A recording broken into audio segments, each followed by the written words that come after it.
Hello?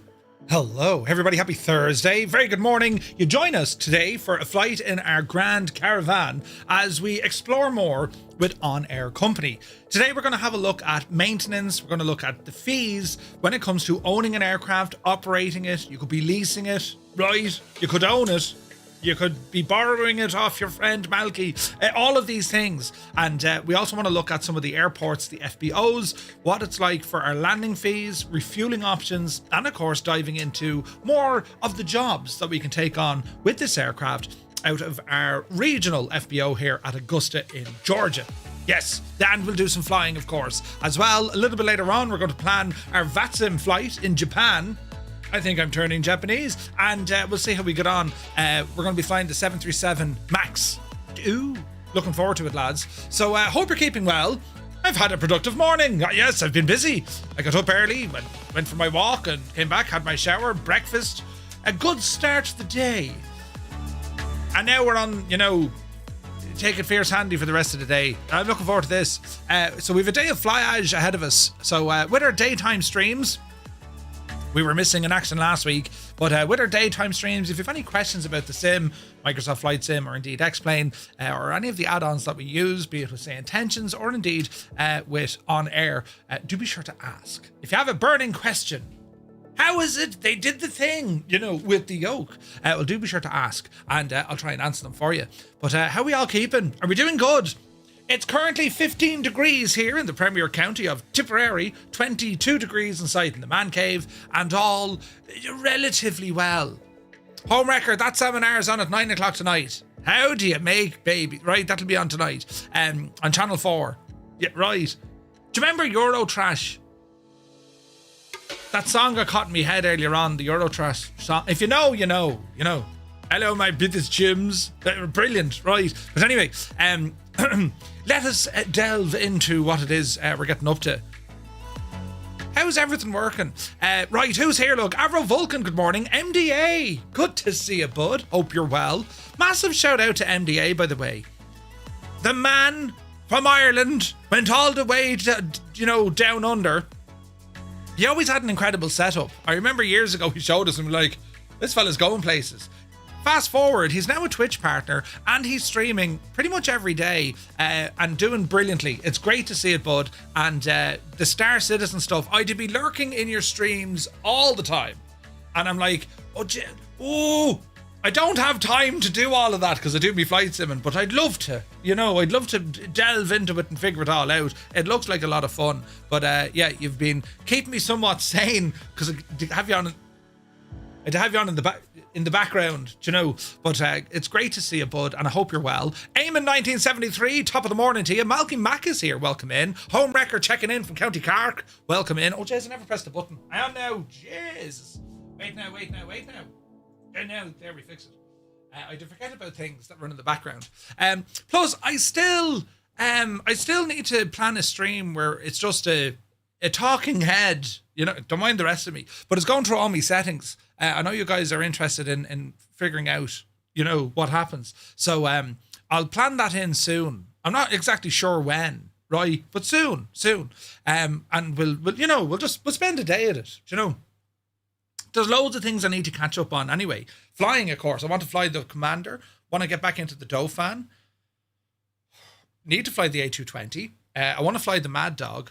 I want to take the C160 for a jaunt. We haven't done so in a while. And of course the Phenom. And I want to fly the Falcon. And I want to fly the Sovereign. There's loads of things to be doing, lads. Not enough time in the day, but we'll get there. But anyway, where are we at now? We're over here, look. Buttons all over the shop. Malky and Homewrecker and MDA. Lads, you're all very welcome in. Great to see you. Who else came into the parlour now? 98 Vulcan, good morning. Sir Camsalot, my dude, checking in from Selbridge. Welcome in, buddy. Hope all is well. Let me see. Photos by Kev is here. Kev says, helicopters and motion rigs are kind of fun, especially when you're crap at flying them, right?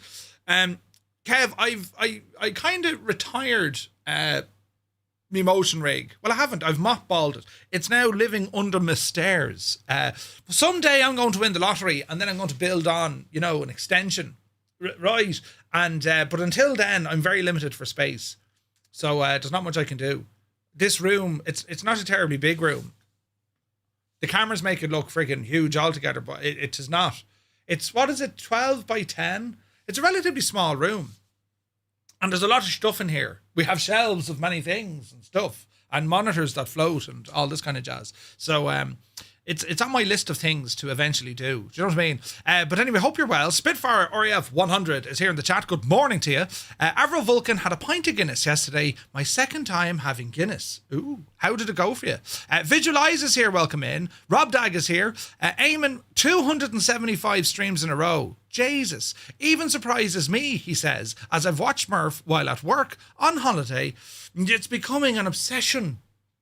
Sometimes you don't even realise you're watching me. That's now when you know you have a problem. You know, you go out for a walk and I'm in your pocket or something. Right, what's that noise? It's that flaming gala. Do you know? Appreciate you, Eamon. Thank you very much indeed, buddy. Ask Yo, welcome in. Stu Snape is here. Good morning to you, buddy. Hope you're well. Happy Thursday. Hope all is well in the land of Stu Snape. Yes, photos by Kev. Why are bananas yellow? Well, they're not really. They're green. And then, you know, we potassium and all the jazz. Bananas are good for you. Now, let me see. Evil is here. Good to see you. Welcome aboard. Where's this now? The Lolo One. Yeah. Remember that? Euro Trash. Do you remember, though? It was brilliant. Dazza T. Arab is here. Dazza used to star in Euro Trash.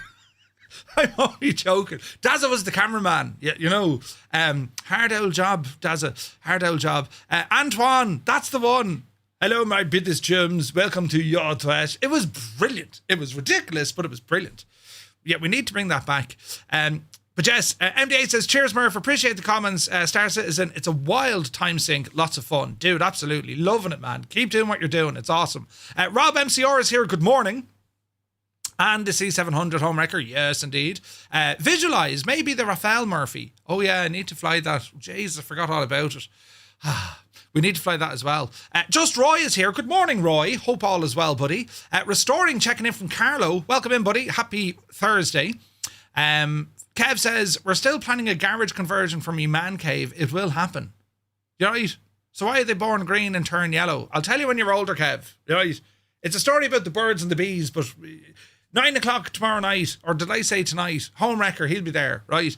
I've only had one Guinness twice, both times this year. The first was on the 13th of June, and then yesterday on the 5th of August, at the same place. Sounds very nice. Dazza says, yes, my Eurotrash days are over now. Right? The Limbics is here. Kia ora, buddy. What are we breaking? No. There's no breaking of things today. No, all is going to be totally fine, all organised, nothing to break. Yeah, it's going to be great. Do you know, Kanzui's here. Hello. Going to join you today. With being made redundant, I have some time on my hands, or more time on your hands. Kanzu, you're very welcome aboard, buddy, and enjoy the bit of a break, right? You know, don't, you know, people freak out and worry and all this. Don't be worrying. It's going to be grand. It's all part of the master plan, yeah, right? And things will do what they need to do. Cerberus, good morning. I'll be down there with me book, right? Good man, homewrecker. He'll be there with the book. It's in the book. But yes, there's a lot of awesome add-ons after getting released in the sim. And what we're doing today, it's a great way to kind of amalgamate them all into different experiences using something like OnAir. OnAir is a full career mode enhancement to your flight simming, whereby it's not just let's go flying here to there.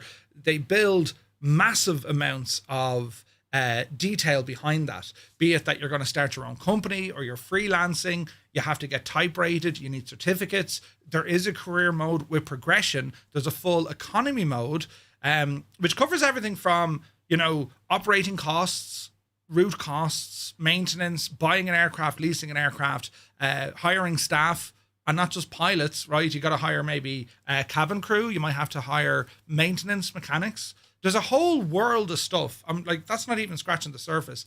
What tends to frighten people off early on is just the depth that OnAir has. So with these streams, the plan, we're trying to make it a little bit easier for you to kind of just get in and start exploring it, because it is a lot of fun. And they do offer a 7-day free trial as well. No obligation to pick it up afterwards, but it's just to give you an idea of what this bit of software can do.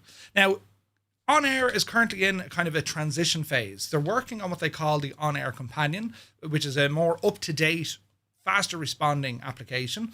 And then, of course, they still have the Windows-based app, which would be the normal OnAir that we're used to. And there's pros and cons to kind of both at the moment as they continue to grow them. But it's friggin' cool what you can do with this. You can build FBOs, you can build airports, you can sell freight, you can sell your routes, you can sell fuel, you can sell maintenance, there's a whole world of stuff here that can follow real world procedures. There's even an industrial tycoon element of it if you want to do that. I know people who don't even fly the sim, they just use OnAir for the management side of the house. It's pretty cool, right? But yes, Roy says, thanks Murph, doing well, working on Maastricht scenery, a lot of fun and learning. Wow. Roy, how can you quantify how much time a scenery would take? I mean, we're talking months at least, I'd say, are we? I know you've done it before, so your knowledge of the airport is going to be deadly. You're going to know where everything is, but making them all appear in the sim, do you know? CJ is here. Good to see you, buddy. Welcome aboard. Guinness is now one of my favourite drinks. Oh, Guinness is lovely. Oh, Jesus. Well, a nice Guinness. You can go to places and the Guinness ain't too nice, do you know?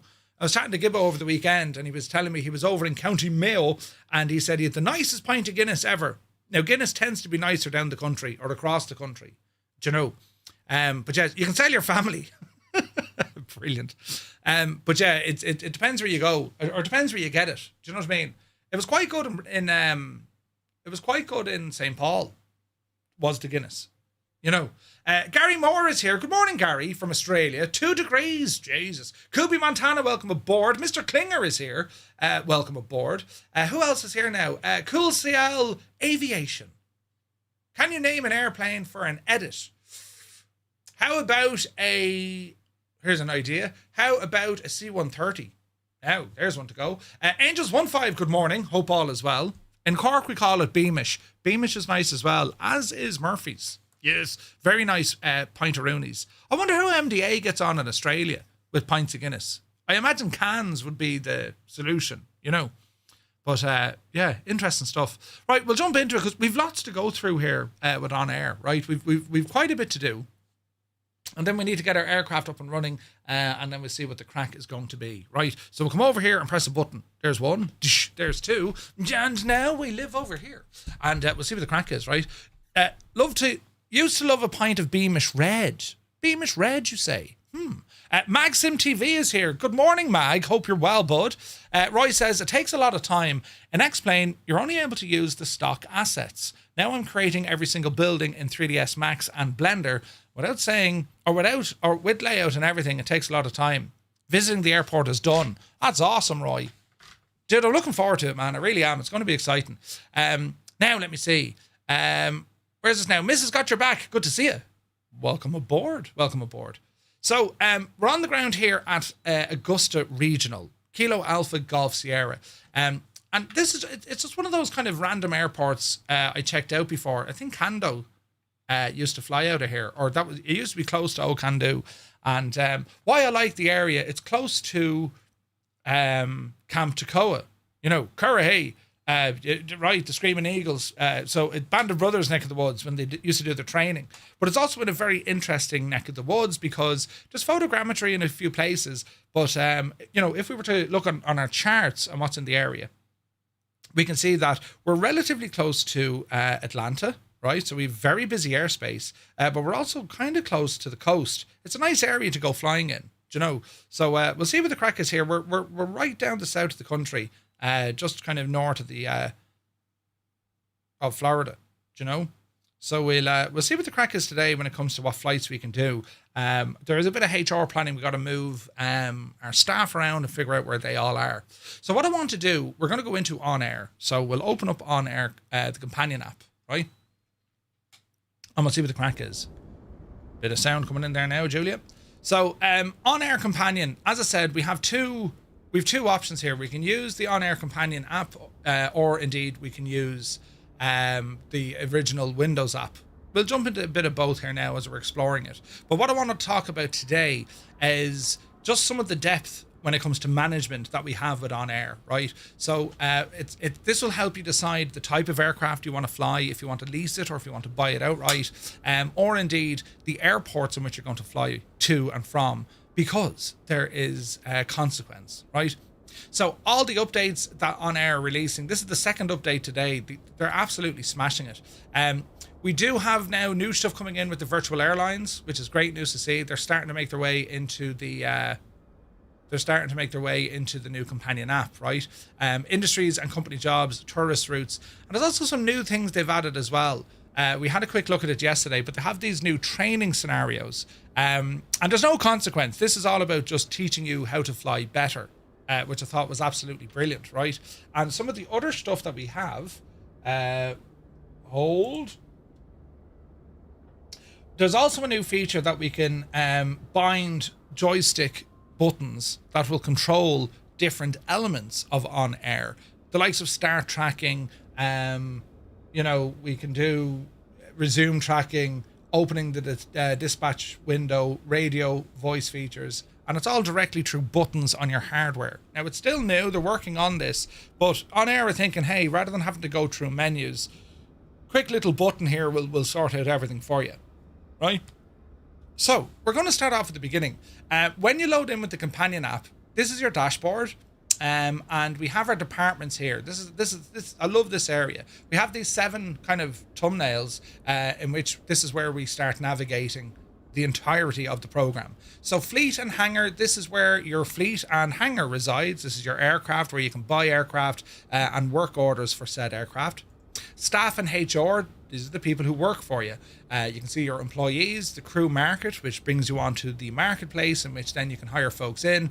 You can also have crew groups. You can say, well, you're my daytime group, you're my nighttime group, maybe you're my VIP group, maybe you're my airliner group. You can group all your staff into different categories. And then we have our ranks. Now, our ranks are a way for us to update our own skill tree, but we can also enhance our employees. We can upskill them. And where that happens is when we look at employees, for example, we have one here, Douglas Bader, right? We hired him all the way back in October, right? Now, there's some things that we can see about good old Douglas Bader.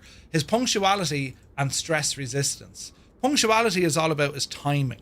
Is he going to be early or late, right? And his stress resistance is important, because this could mean bad weather, he could divert quicker, he could damage the aircraft. All of these things start becoming real, right? You can also see the number of certifications he has. So, the types of aircraft in which he can fly. And then we can see other things. We can customize him, we can rename him, we can bring him into training, we can transport him to different areas or different FBOs, we can change his home base, or we have to rest them.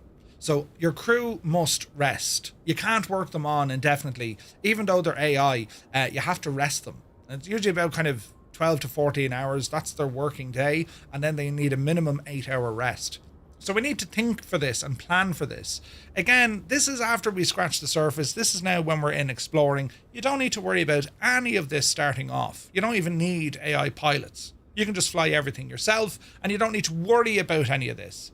It's only when you start getting used to the freelance jobs that you're flying yourself, you're thinking, hey, wouldn't it be handy now if I were to lease an aircraft and then get an AI pilot so they're flying when I'm not flying? Or maybe they're flying when you're flying, right? You have all these options. So a couple of things you'd want to do, you have to apply a bit of common sense and logic. If you're going to lease in an aircraft, try and pick the pilot from where you're leasing the aircraft from, because the said pilot can now fly it to you. And you can work out a full work order directly for that pilot, give him a whole load of jobs, and he goes off and flies them, right? But it's not just as simple as giving him the work. You need to look at aircraft. And the reason why you need to look at aircraft are assets, right? Especially if you own them. We own one aircraft. We own a Piper PA-24 Comanche. We own this machine, right? And we can see where it's currently at and what's happening. So on the screen, we can see, right, well, the tail number of November 235 Romeo Mike, that's our first airplane. Who's the owner? We own it. Its current status, well, it's parked up, it's idle. The class, and this is where your certificates come in. Let's say, for example, you start on a single engine piston, land, that's what SEPL means. And if you're unsure what things mean, you can hover over them or you can click into them and they'll give you more information on them, right? So a single engine piston Or you can have a single engine turbo, or you can have a twin engine, or you can have a jet engine, all this kind of stuff, right? But as we can see, the airframe is 99%, engine's 99%. It's in great nick, and there's about a third of fuel loaded on the aircraft. There's no repairs needed. And then we can see this maintenance. Just like in the real world, OnAir will simulate routine maintenance and inspections. So we're due a 100-hour inspection in about 92 hours. And that's based on wet hours, Hobbs hours, i.e. time flying in the aircraft. Not just she's parked up or mothballed, all right? And that's only one of them. That's only one of them, right? So we can see one aircraft needs maintenance now, all right? It's telling us where we're in trouble. And we can see our Grand Caravan, which is currently located at KAGS, so it's at our airfield, right? We can see there's damage on the aircraft, 7% worth of damage. So we need to go in and have a look at this to find out, well, what's wrong? What happened to the machine, right? Cornwolf, good morning. Captain Sticky Rice, morning to you, bud. Mac Freddy is here from Innsbruck. Hello from Tipperary, buddy. Welcome in. The Impossible Face, be Janie then. Good to see you. Kanzui says, I think I need a career mode to get me back into the sim and flying. Would you say OnAir is one of the better ones? What is the competition, if any? So Kanzui, there's a lot of competition. There is a lot of competition in this space. Why I like OnAir is because it's just vast. It's not necessarily tied into one specific area. What I mean by that is you can do the business jet stuff, you can do the commercial stuff, you can do general aviation, you can do free flight, you can do, touring flight, you can do search and rescue, cargo missions, VIP. You can do even military stuff. There's tons of options inside of OnAir, meaning that if you just want to go one single way, you can absolutely do that. But it just means later on, if you want a bit of change, you want to do something a little bit different, you're able to remain inside of their ecosystem to be able to do it. OnAir is my absolute favorite. And I'll always say, like, I get very passionate when I see add-ons or developers who are passionate about what they do because, well, it's great for us. Do you know what I mean? And OnAir is absolutely on that list. They just do incredible things, and they listen, right? They listen to feedback. Like Say Intentions, they listen. Like, oh, okay, yeah, we'll think about it. You know what I mean? Idle Cutoff is here. Good morning, Dave Cleary, legend, Dave. Welcome back, Dave. Old Fashioned Simmer, good morning. Good to see you, bud. Welcome in. Just looking at SkyOps too. So there are some differences with the likes of Say Intentions. You can operate SkyOps, and they do have a kind of a career mode built into Say Intentions now. You have scorecards and you have badges that you can unlock. It's pretty cool. You can also mix Say Intentions with OnAir. They talk and listen to each other, which makes it very interesting. Crafty Tigers, 20 months. Cheers, buddy. Thank you very much indeed. One thing I'd say about OnAir is give it a blast for free. It's 7 days free, right? And just try it. The best thing to do is try it. You're going to know after about probably 3 hours if this is the one for you.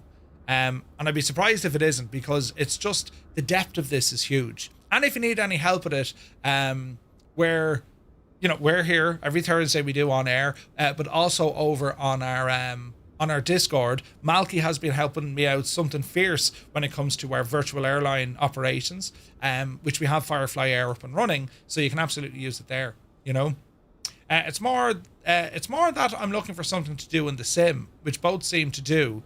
Like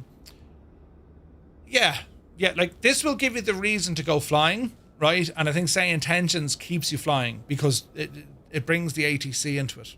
It's incredible, There is a career mode in Say Intent, kinda like it's not going to necessarily give you jobs based on routing and all this kind of jazz. Our virtual airline is on Say Intentions, but what Say Intentions can do, it'll make your flights, your individual flights, way more immersive because you have SkyOps in there, you have your dispatcher, right? Plus you get all the ATC, and now there's a whole lot of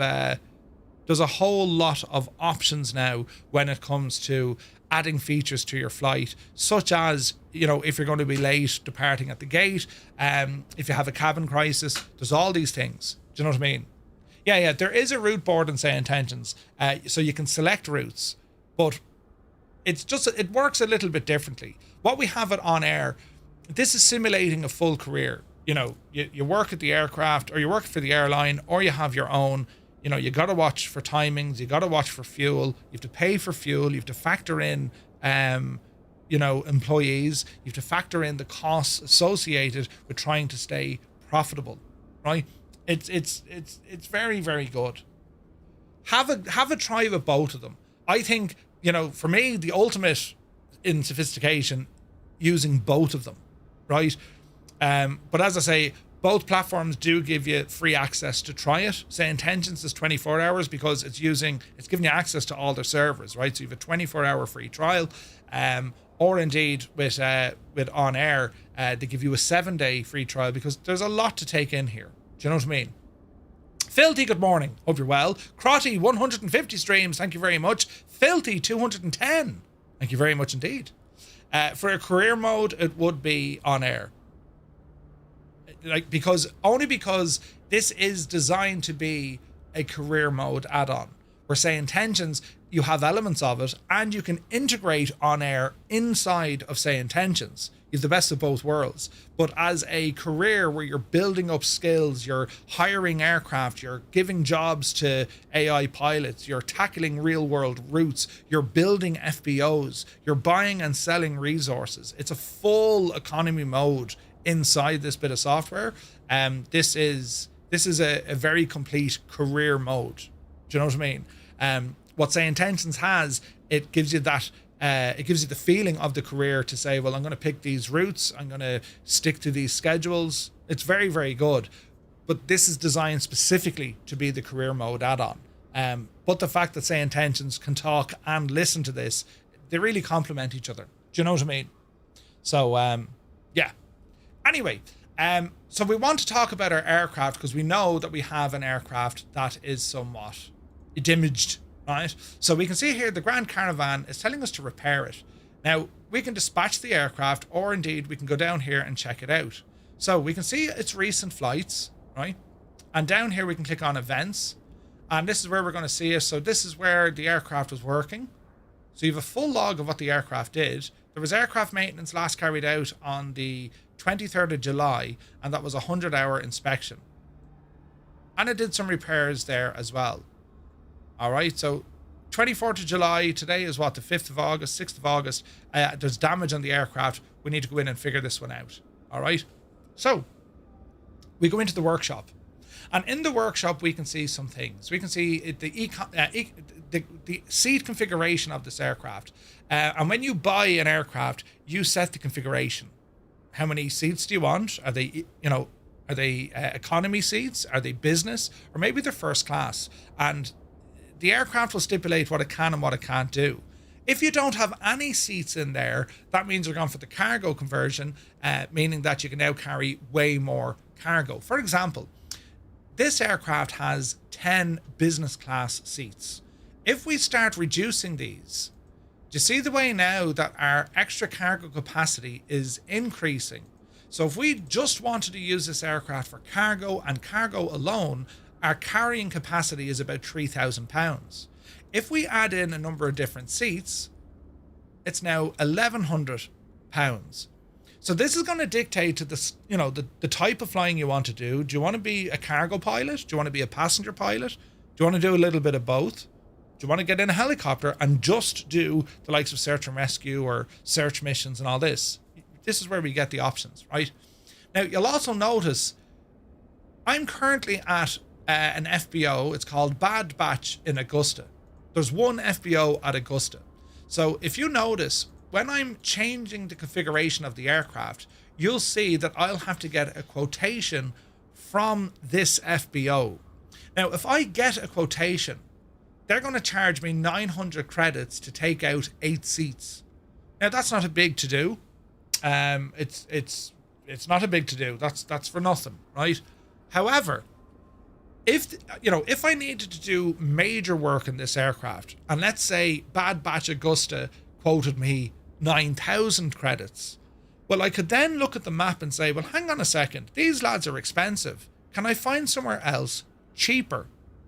Now, if it's cheaper, they may not get it done as fast. This one here, it's only going to take them 18 minutes. But if I find somewhere else, it could say, yeah, it's, instead of 9,000, it's 4,000. But it could take, 48 hours. That means your ability to earn with this aircraft, you need to take all of this into consideration, which is pretty cool. If we had our own maintenance facility here, it wouldn't cost us, because we have upgraded our FBO, which, your fixed based operator, your FBO, we would put an FBO at an airport for a number of reasons. We can buy and sell fuel. We can add maintenance. We have crew rooms to rest our crew, right? We can park aircraft, and eventually when we have full control, we can charge our own landing rates, or if someone wants to use our facility, we would charge them. What they do in the real world, especially in the States, a lot of FBOs don't actually charge you provided you buy fuel from them. So they won't charge you for landing provided you buy fuel. If you buy fuel and you're utilizing other services from them, they might turn around and say, well, we won't charge you to park the aircraft overnight. You can park it outside for free. But if you want it in our lovely, warm, temperature-controlled hangar, I will charge you $50 a night. And this is all unique and, what's the word we're looking for? Dynamic in the on-air world. It's all dynamic. We can set these prices, other users set their prices, and this is where it really starts looking at the planning, right? Murph, I don't see my VA in the beta. Captain Berg, good to see you. So I don't think it's open, or I don't think VA is active in the open beta just yet, Captain Berg. They're still working on it. They've just made changes to it, but it's in closed beta for now until it's ready. Because this is all new with OnAir, as in how everything looks, right? So if you can't see it in the companion app, Captain Berg, it will be in the other Windows app, all right? They're still working on this. That's why it's not fully released yet. They don't want to release it with a whole load of bugs. You know what I mean? So that's the idea behind making a change to the aircraft configuration, right? Now, I don't need to do that. If there was other FBOs on site, if I need more information here, it'll tell me what the crack is, right? But we don't have that ability yet. So that's a quotation. I don't need to do that work. We'll bring it back up to 10, and then there's no changes. What we do have to do, we need repairs. So we can see that we've damage here, and there's damage to one of our engines, right? So our airframe annual checkup, don't need that yet. Our 100-hour inspection, we've another nearly 40 hours before we worry about that. But now we have the airframe. Now, if we wanted to replace the airframe, right, we have to go off and get a quotation. That's going to cost us 500,000 credits. Make sense? We don't necessarily want to do that. What if we want to repair the airframe? Well, that's going to cost us 64,000 credits. 64,000 credits to do the work at Augusta, because that's where the aircraft is. All right? Or that's just the airframe, which is currently at 92%. What about the engine? If we want to repair the engine, it's going to cost us 17,000. Or if we need to replace the engine, it's going to cost us just shy of quarter of a million. And you can see here, look, the paperwork and handling, the engine replacement, and then if there's a markup on that as well. And this will vary. It varies from FBO to FBO. If we were to go to a larger airport, maybe someone has very low maintenance costs, but they absolutely fleece you on the fuel, or vice versa. Maybe they have no landing fees, they've very cheap fuel, but their maintenance, they'll absolutely get you there. And that's kind of like it's a bit of a gamble, isn't it? If you're in control of your own FBO, maybe, you've opened an FBO, out in, the outer stacks of Alaska. And people want to fly in and out of there because you're close to a resource, for example. This is where you can really get into that whole tycoon strategy. Well, my fuel and parking will be low, but I'm going to absolutely, massive maintenance. You can see where you can kind of go with this. It's pretty cool, right? So I'm not going to replace the engine. I want to repair the engine. And that's just in behind me head there. Look, that's what it says repair. And we can say we'll repair to a certain percentage based on how much money we have. Now, we're not cash strapped right now. Thankfully, we've millions.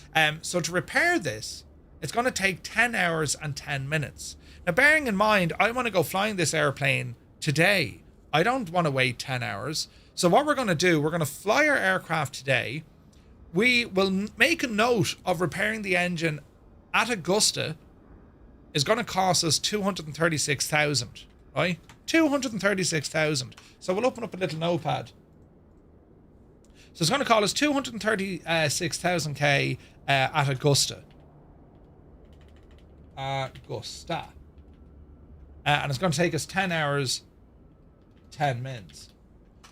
Now, this could be different at another airport in which we're going to fly to. If I were to say, yeah, go ahead and start the maintenance, I cannot touch this aircraft for 10 hours. It's gone. Good luck in the Cove. And if I have a lot of work to do, okay, I could hire in another aircraft, but that aircraft may not be available at this airfield. I might have to go somewhere else. You know what I mean? So that's one thing to consider.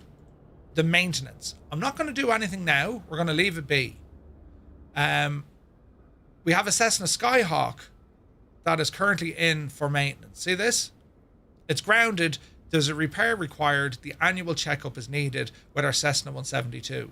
So that aircraft is actually grounded, and that's up at our FBO way up in Alaska, right? And you can see its annual inspection was 90 days ago. So we can't fly this airplane. We need to go and get this sorted. So if we have a look, there's no compatible workshop where the aircraft currently is. However, there is a workshop down the road at Dawson City, in which then we would have to fly it down to Dawson City. So we can't make money with the aircraft. We got to fly it to a workshop, which happens in the real world as well. You'll often see Steve-O 1 Canevo. Yeah, we've a flight out of, Opelika over to wherever because the airplane needs maintenance. So it's a ferry flight to get it into maintenance. And then Steve-O either hangs around there for the day or he goes off, gets a taxi, or whatever, right? So the same thing is simulated here with OnAir. Commander Balosh, good morning. Hope you're well. So we have a lot of options, right? There's no other FBO there. Now we can find FBOs near the area and see the way we have them coming up here. We have Dawson, McQuiston, and we've Northway. And we can see the distance. So there's one 100 miles away. So if we were to go in and check out this one, right? That's where the airport is, right? We can go in then and kind of ask, well, what's the maintenance going to be? We can fly to that airport, right? And get now it's 100 miles from where we are. We're over here somewhere. So you get the idea, right? If we look at the services available, so we can see, well, there's landing fees, standard landing fees per aircraft class, single engine propeller, multi-engine propeller, single engine turbo, multi-engine turbo, jet, and see the way the landing fees increase. These are standard rates. Landing fees are a real thing. Single engine turbine, yeah, turbine. DK, good to see it. Helo is 90 credits. A heavy jet is 210 credits, and that's just for landing. That's without using the services. That is just landing. This is a real thing in the world. I mean, any airport you land to, if you're a private pilot and you want to fly your plane, there's landing fees, especially in Europe. In the US, a lot, as I say, a lot of FBOs or airports don't bother with landing fees, provided you're going to the restaurant or you're buying fuel. You know what I mean? But usually everywhere else they're going to charge you, unless of course you're part of the club, or you know what I mean. So these are the challenges that we have. So this all comes back into, right, if we're going to be looking at jobs, because we want to take on a job this morning with the Grand Caravan, we want to go off and fly the aircraft, and we're going to see, well, hang on, if we fly it to a particular area, can we avail of good maintenance, cheap fuel, and cheap landing fees? That's what we're trying to do. All right. If it's the case that our destination it's too expensive, well then after we complete the flight, we might do a ferry flight somewhere close by. And you can browse the entire map to get an idea of how all this works, right? So when we go into I think it's our operations, isn't it? If we go into our operations map, this is where we'll get an idea of where things are. Now we should be over here because we're at KAGS. And you can see that we have peoples up here. So in KAGS, where we are, we can have a look around for different types of airports. Now, these are international, large, medium, small. These are all the airports we can look at. And depending on what's there, so here's one, Thompson McDuffie County. We can go ahead, view the details. Same crack again, we can see, well, what's available. So Thomson, there's an FBO. We can see that they have avgas available to buy, priced at $6.25 a gallon. They've jet fuel at $5.90 a gallon. It's single engine propeller, so they have maintenance for a single engine propeller. They don't have a turboprop facility here, so we can't get a Grand Caravan service there, at least the engine. Yeah. And then you can see the markup.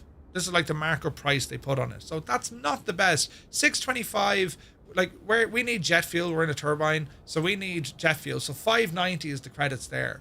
All right, we go back to the map, and let's have a look at another airport, right? So what about this one? Saluda County.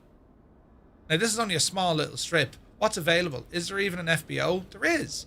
But look at this one. It's much more expensive, both for avgas and jet fuel. And the markup, not as big, but jet fuel is $6.17 a gallon as opposed to $5.90. So now you're trying to paint that picture in your head thinking, right, the fuel is a little bit dear here, and there's no maintenance facilities at all. There's only one FBO. Now, if we were to change that and we look at a major airport, right?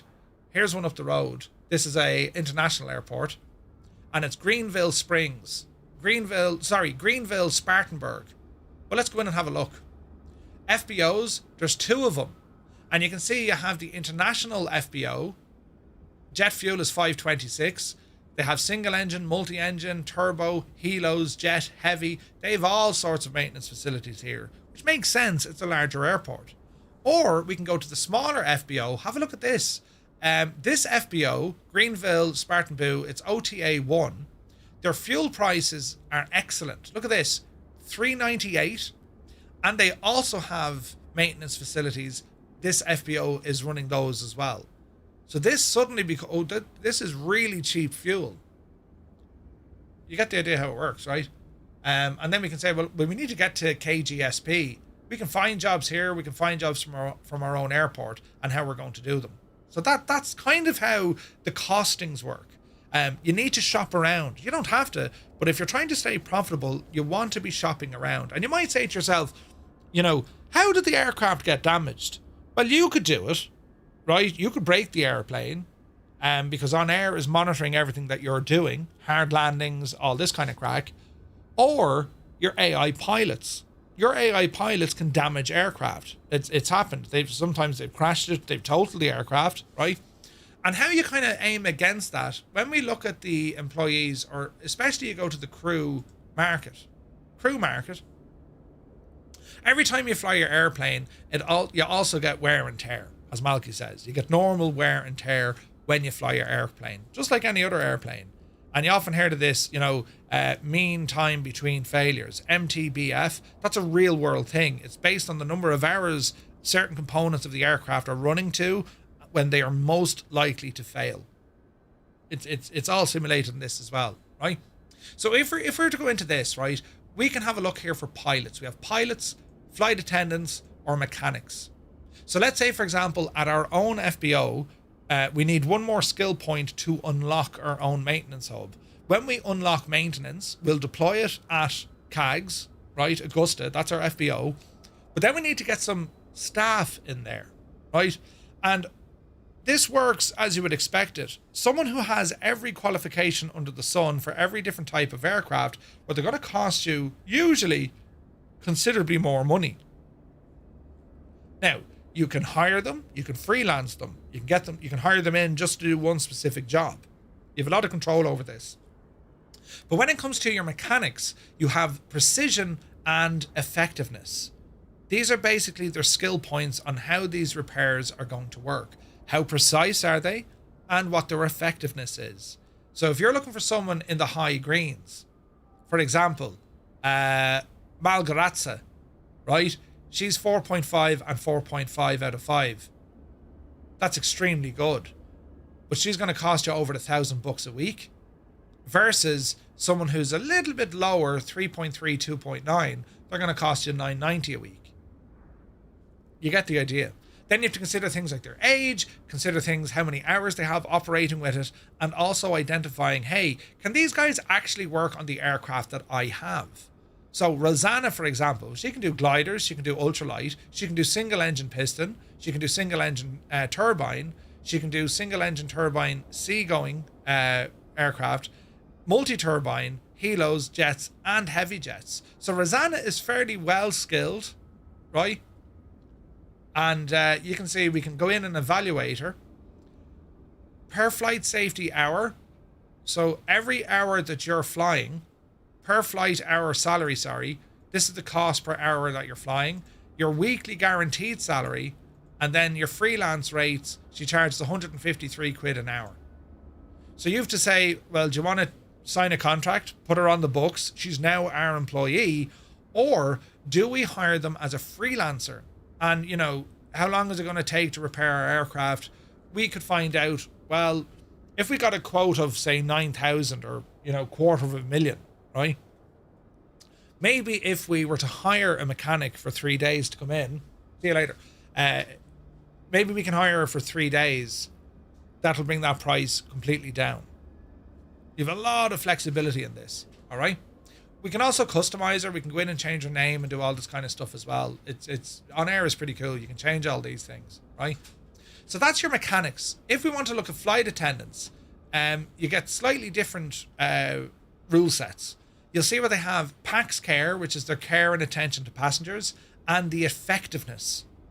Now, the effectiveness of cabin crew is going to be, was the aircraft loaded on time? Did everyone get boarded on time? Were they deboarded on time? Could they deal with any issues that came up? That's what the effectiveness is. The passenger care is basically how nice or not nice they are to your passengers. So, you know, if you wanted to be an airline that really doesn't care about passenger care, the passenger comfort, if you couldn't care, you're going to hire those with less on the passenger care side. Why? They're going to be cheaper. They're going to be cheaper. So your airline mightn't get all the bells and whistles for, oh, we had a lovely flight, you know, Stefan looked after us really well, versus, you know, some poor crater down here. No, we had a horrible flight from Dirk Weber. You can do all this as well. You're free to do all this in your own head as well. It's, you know, same crack, what type of aircraft they can work, what their experience is like, what their cost is. Do you hire them in? Do you make them employees? If any of you watched Ice Pilots, do you know when they flew the 415 water bombers over to Turkey, right? They hired in pilots. They weren't Buffalo Airways pilots. They were hired in pilots to help out with the crews. It's the same idea that you can do here. So they would have said, right, lads, we're going to hire you in for 3 weeks because it's going to take us 3 weeks to do this. You know what I mean? So you have these options. And then we have our pilots. And this is important for pilots because your pilots, these guys, as I said, you can allocate them to an aircraft, take on a whole lot of work, build them up a job card, and they just go off and do it, right? But then you have punctuality and stress resistance. So you can see how these change based on the pilots. Punctuality is they're going to be on time or they're not. And their stress resistance is going to be adverse weather, difficult flying conditions, traffic areas, lack of sleep. All of these things come in. So if they have a low score with stress resistance, chances are they are more likely to cause you a headache, be it they've damaged the aircraft, they've had to divert to another airport, this kind of stuff. All right. So that's all to do with your HR. Once you do take them on, you can go to your own employees. We have 3. We've Douglas Bader, we've me, and we've Sophia. Now, this isn't with Firefly Air. We'll look at Firefly Air in a moment because that's much bigger, right? But if we were to look at Douglas Bader, we can say, well, look, he's idle. He's been working with us since October last year. He's 51. Total flight hours. We've given him very little work. This is where we can rename him. We can transport him. But we can also go into his skills. Skills training, 4-hour seminar improving punctuality and comfort. Ooh, this is pretty cool.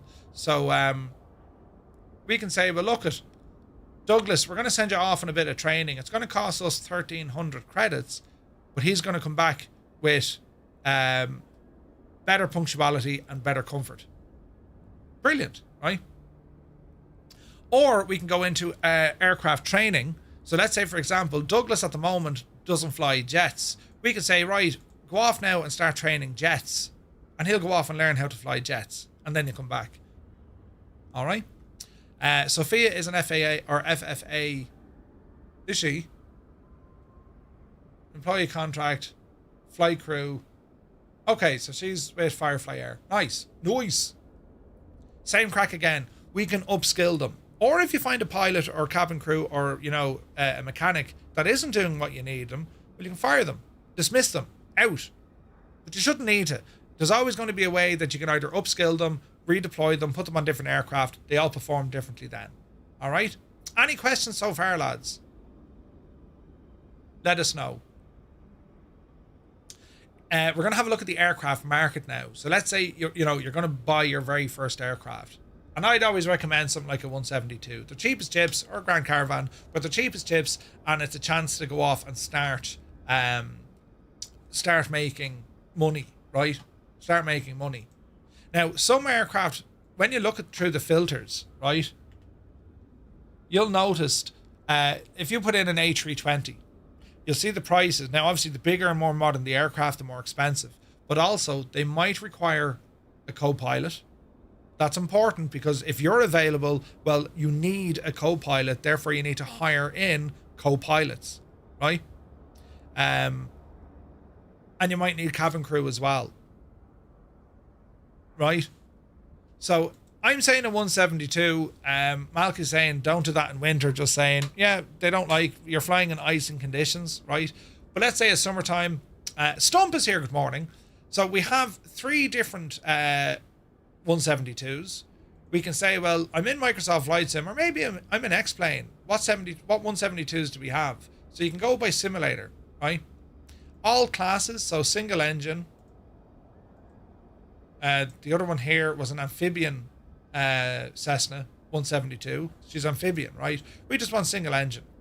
We can also have a look to see what aircraft are we flying currently in the sim, and the marketplace will go off and say, I'll go off and find you, right? So we can say show the ones that are affordable or only most flown in the sim. So this one here is the Asobo, the default, right?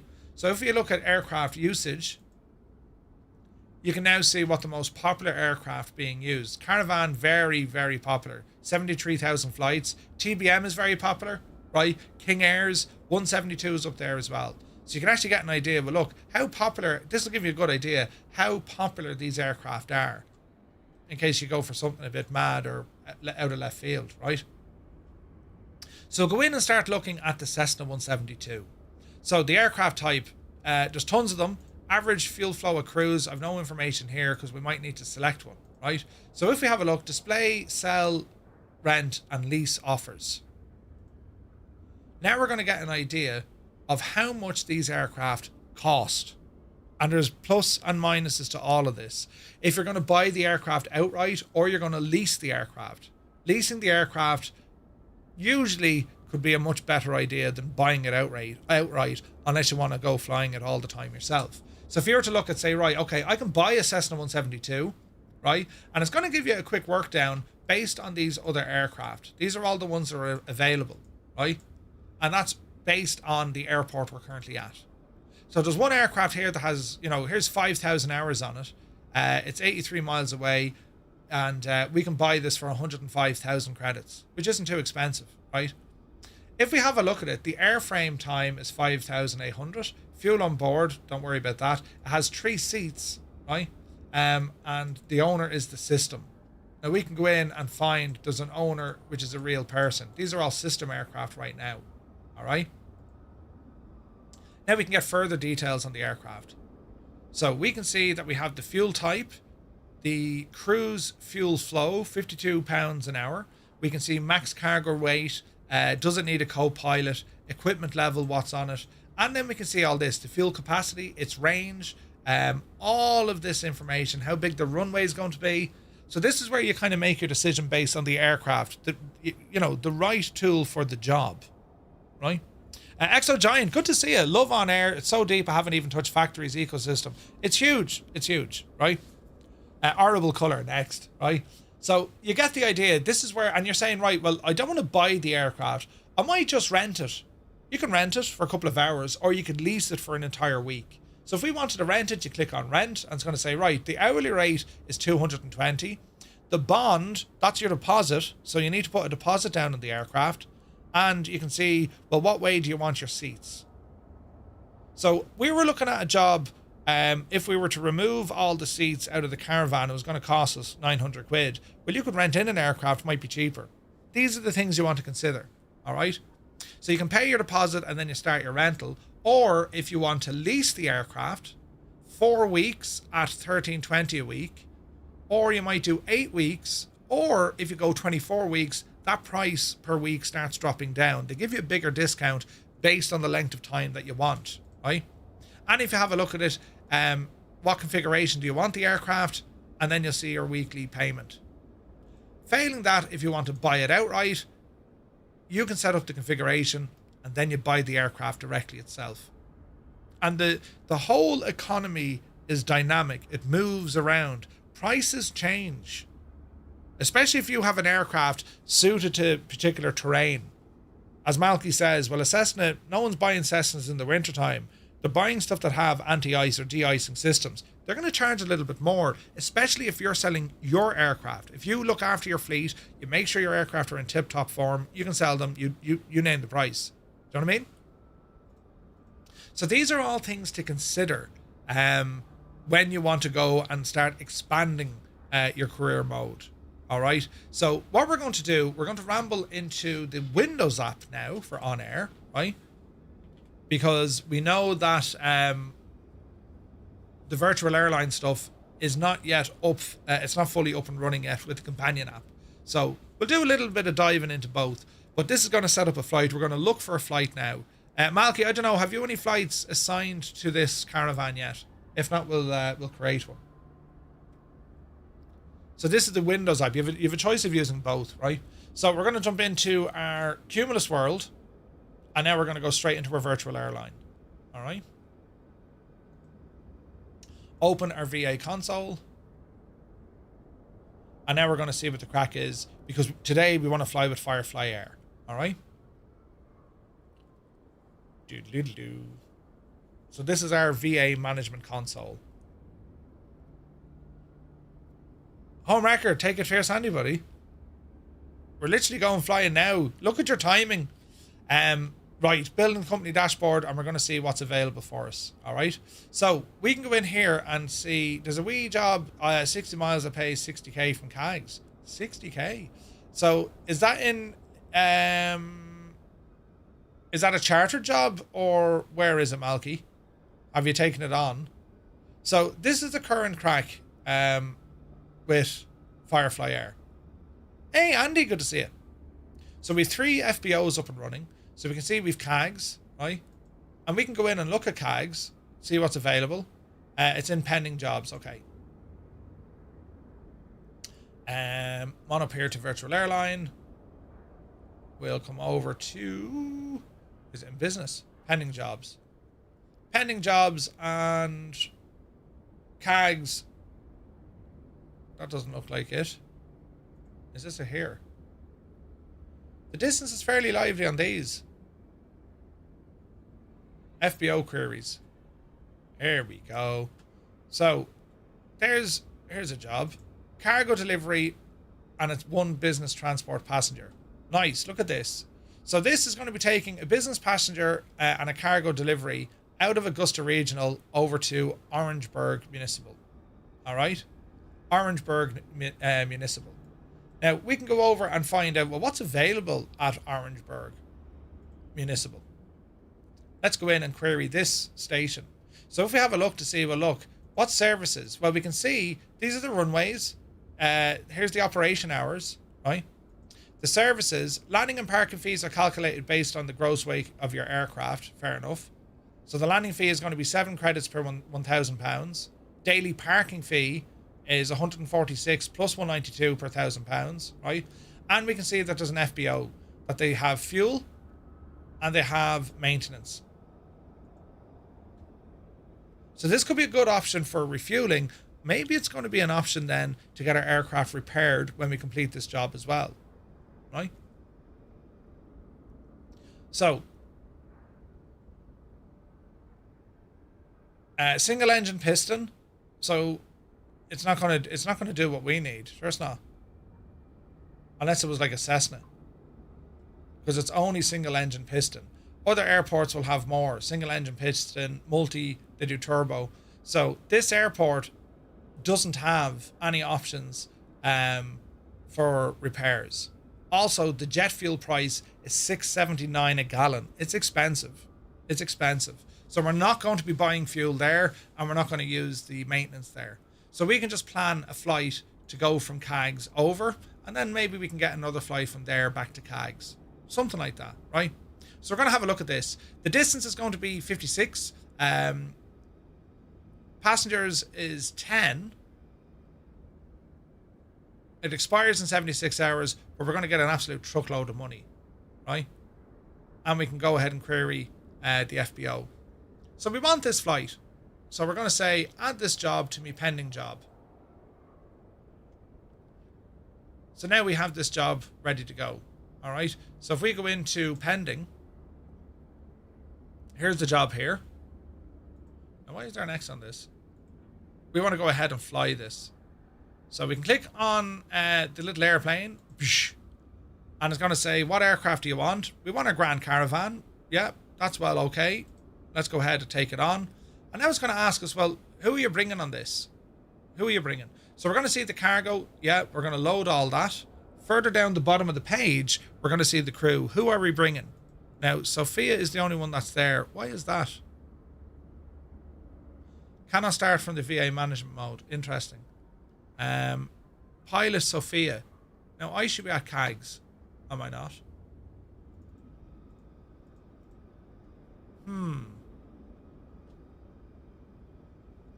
I don't know. It's doing us something.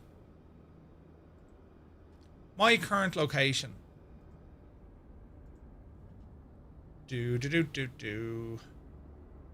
Where is Murphy? Live operation map. Right. There's our Comanche at KAGS. Where is Murphy?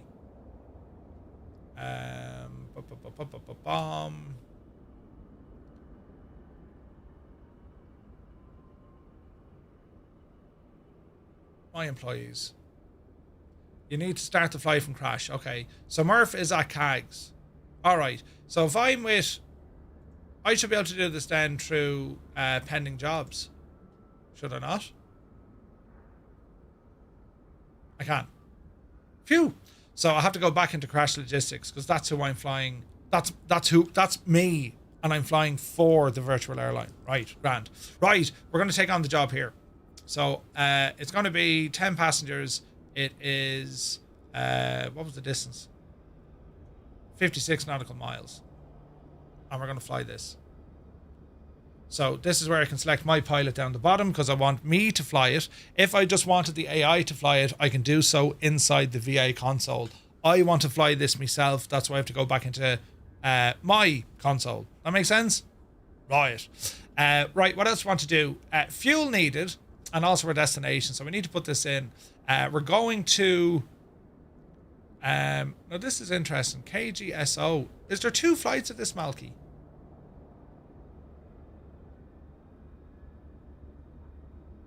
Fuel to buy. Is there 2 flights of this? Destination. It's KOGB. That's what we're heading for, right? KOGB. So we'll put it in there. KOGB. Distance 56 nautical miles. So we need fuel. And we'll put in, I don't know, 40%, right? The range is going to be 445. It's lots and lots of fuel, right? And we want all these to load. So we're going to say KOGB. I'm getting confused here. These are other jobs that we have, all right? So we're going to load these. We're looking at our weights and balance, right? We're within operational limits, even though the weight is a little bit heavy. Our pilot is there. That's our destination. There's our alternate, which is back to here. We're going to validate the fuel, all right? And now using OnAir, we're going to pop this into the sim itself, right? So I need to go 1107. So we need to go UTC 1. And we're going to click on fly now, all right? So it's going to launch the aircraft tracker. It knows that our fuel, payload, aircraft and location are all now loaded in. And we're going to click on start tracking. And we'll hear a boop boop and everything then starts to get connected. Right, so OnAir is now tracking this flight. We'll go back into the sim. And now we're going to get our aircraft up and running. Alright, so our fuel has been adjusted from OnAir. They've done all that for us. So we're going to get all our doors closed. Cargo door, passenger door.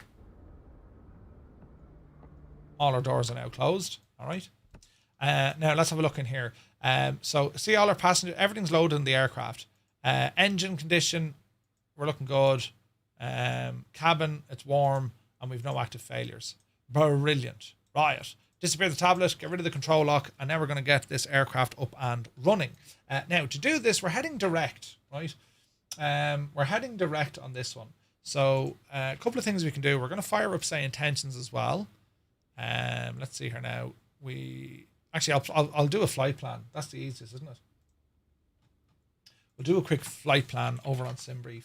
And this is just a way that we just, you know, you're bringing everything in to make the whole flight more realistic, more enjoyable. Now, we could have done this using OnAir, but for this, we're just going to use the main one. So we are flying from KAGS. So we're going to go into dispatch. It's a morning flight. Fibro, good morning. We're going to do a new flight. We are Firefly Air, so we're going to put in, I'll leave that blank. We'll put it in. Firefly 235. And we are departing out of KAGS. And we're heading over to KOGB. KOGB. And we're going to go in a Cessna Grand Caravan, a C208. And it's default. And all our weight and balance, don't worry about all of that. We're going via Kugra. It's a very short flight. We're going to generate this. It's going to be an IFR flight, right? You thought VATSIM is tricky? We're going to import the flight so we can see it here on my stuff. And there's our flight now ready to go. I'm going to file this with say intentions so they know what I'm doing. And that's all looking good to me. Excellent stuff. So say intentions now comes into it. Launch say intentions. And this is where you're having everything talk together, which is absolutely cool. Absolutely cool. All right. So say intentions, going to wait for this to warm up. Let's see here now. There, say intentions firing up. And we'll rumble you over there and we're going to listen in. First and foremost, do we have ATIS information? Yes, we do. We should do. 132.75 at Augusta. So that should come to life here now in a moment. And now instructions. Advise on initial contact. You have Information Hotel. Information Hotel. Augusta Regional at Bushfield. Information Hotel. 1053 Zulu. Arriving and departing runways 3526. Wind calm. Visibility 6. Mist. Sky clear. Temperature 23, dew point 23. Altimeter 3015. Density altitude 9 or 0. Okay, and it was Information Hotel. Okay, we'll give him a shout and look for clearance. Or we can start up our aircraft first. We're in America. Right, fuel is turned on. Prop full. Let's have a look here. Gonna get some seatbelts, no smoking. Peter, put them all on. Battery coming on. Parking brake is set. Got some internal lights turned on.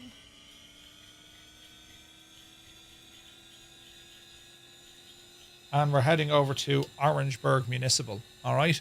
So quick check around. Yeah, all is looking good. We're going to get this aircraft started up.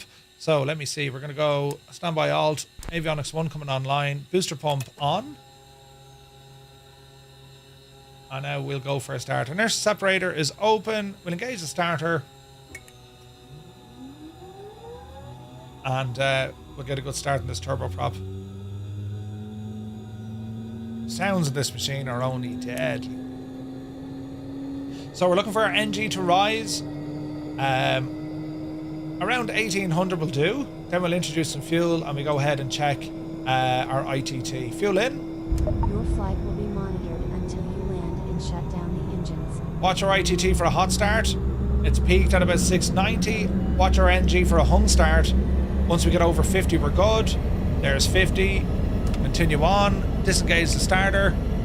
Generator coming on. And fuel booster to normal. Inertial separation is already open. Mrs. TPHI, welcome in, Mrs. She's upside down and she's here. Welcome aboard. Right, that's a good start in the aircraft. Electrical systems are looking good. Ignition says on. Normal. There we go. Generator is now looking good. Standby alt is already on. Avionics 1 and 2 are on. Weather radar comes into it. And we should be able to import our flight now directly from the brief. So we'll go import from sim brief.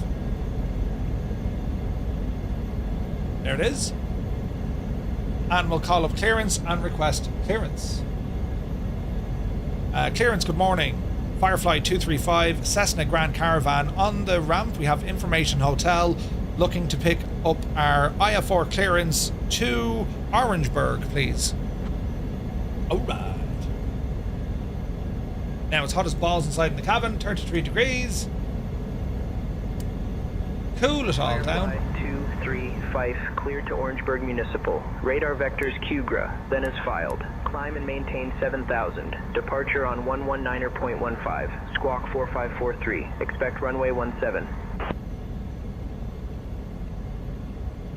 Roger, we are cleared to Orangeburg Municipal. Radar vectors QGRA, then is filed. Climb and maintain 7,000. Departure 119.15. Squawk 4543. And we're going to expect runway 17, Firefly 235. Alrighty, we're looking good. Firefly 235, readback correct. Contact ground on 121.9er when ready. Roger, we'll go to ground 121.9er, Firefly 235. See ya.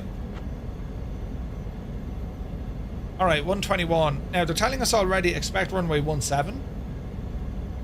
Runway 17 is actually down the far side, so we're going to have to taxi all the way down to around there. Alright, so go ahead and get our taxi lights on, just to let people know on the ground we're going to be moving. Everything here is looking good. Oxygen shouldn't need. It's only 7,000 feet we're going today. What else was I to do? We're going to be radar vectors, then we're direct. 7,000 feet, and our squawk is in and set. Ground, very good morning. Firefly 235, request taxi.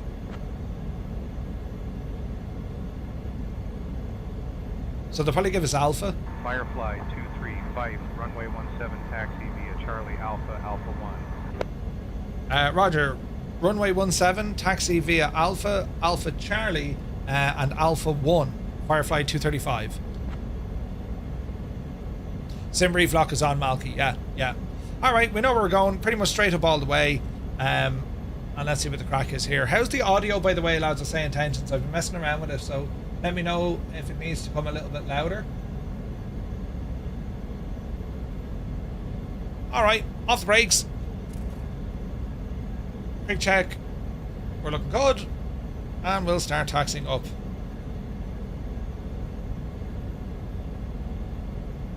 So you get the idea when everything kind of starts working together, like, it's incredible. So we were told via Charlie. It's fine, grand, okay, super, thanks lads. So we're going to pick up the taxiway. And now we're looking good.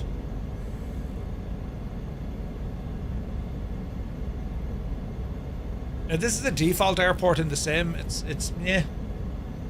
I would love if Asobo or Microsoft just gave tons of brand new assets. You know what I mean? I think it'd be friggin' cool. Because they're starting to get kind of dated now. There is a freeware, yeah. I don't think... Do you know, I still never grabbed it, Malky. I need to grab it. Alright, here's Charlie.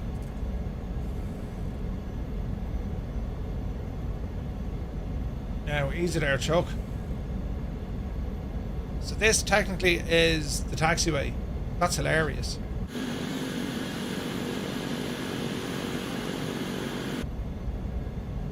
We're now on the taxiway. All is well. So we'll just taxi down here. We're going to take our time with this, lads.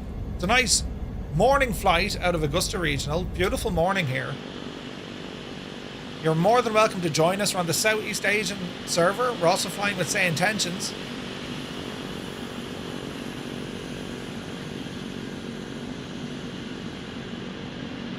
But again, hopefully this has given you some insight into what OnAir is all about, what you can do with it. If you ever have questions, just let me know. Yeah, this airport could badly do with a bit of upgrade.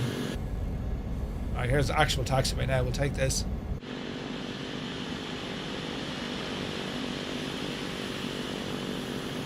I do love that Caravan.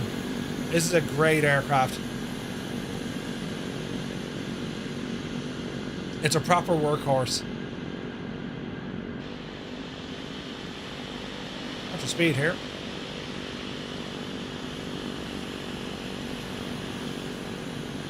Go ahead and check our beta power.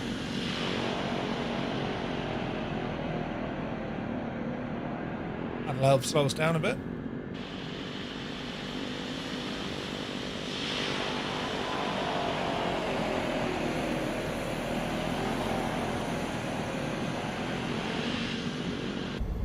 All right. Firefly 235, contact tower on 118.7. Have a good morning. Over to tower 1187, Firefly 235. I'll see it. Yeah, Febro, isn't it so good? All right, over to tower 1187. Slow down here, Murphy. Tower, good morning. Firefly 235, holding short runway 17 at Alpha 1. We are ready to go. Lots of flaps. Landing lights. And sit tight. Firefly 235, Augusta Tower, runway 17, winds 130 at 3. Fly runway heading, cleared for takeoff. Fly runway heading, clear for takeoff, runway 17, Firefly 235. Approaching runway 1. Left is good. Right is good. We're going to get ourselves lined up. And just before we go, we'll just do our last little bit of configuration. Turn off the aircon. Cabin is nice and cool. And let's line ourselves up here. Next delante. And hold position. Alright, okay, so we want to go ahead now and set up our heading because our instruction was fly the runway heading, yeah? Runway. Hey Connor, good to see you. 7 remaining. 7,700 feet. We'll go 250 on our radar altitude. That looks good to me. Autopilot will be heading. We can go ahead and arm 7,000 feet. Disconnect the autopilot. And our feet per minute. We'll just plan for about 1,000 feet a minute. Right, heading is set. Flaps are set. Let's go flying. Are we ready? Off the brakes. Slowly advance our power. Watch the torque.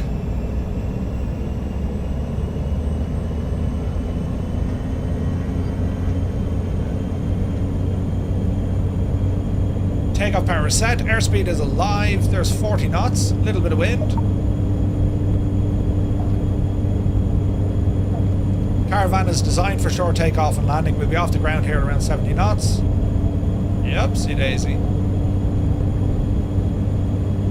We're airborne. Airborne time logged. Easy does it.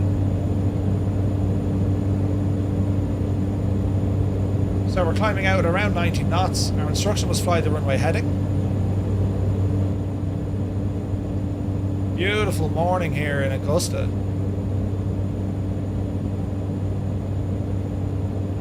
Okay, there's the middle marker. Go ahead, bring the flaps in. Watch the drop in the nose. We can add a little bit of pitch trim, take the pressure off us. Looking good. Autopilot, we're going to go heading mode. V-speed is already dialed in. And we'll adjust a little bit of our rudder.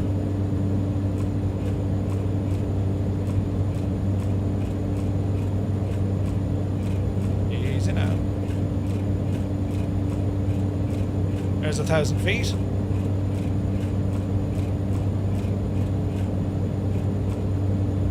There's a rudder trim in. Okay, quick check after takeoff. Altitude is good. Firefly 235, contact Augusta departure on 119.15. Over to departure 119er 15, Firefly 235. We'll see ya. What are we on? A 170? Or 160? 170. Departure, good morning. Firefly 235 passing 1,400 for 7,000 on a 170 heading.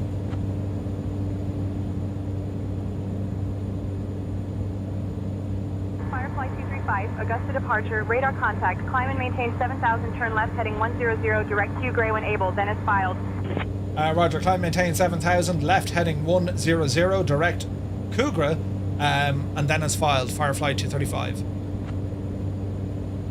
Okay, left over to 100, and then we can put in direct Kugra.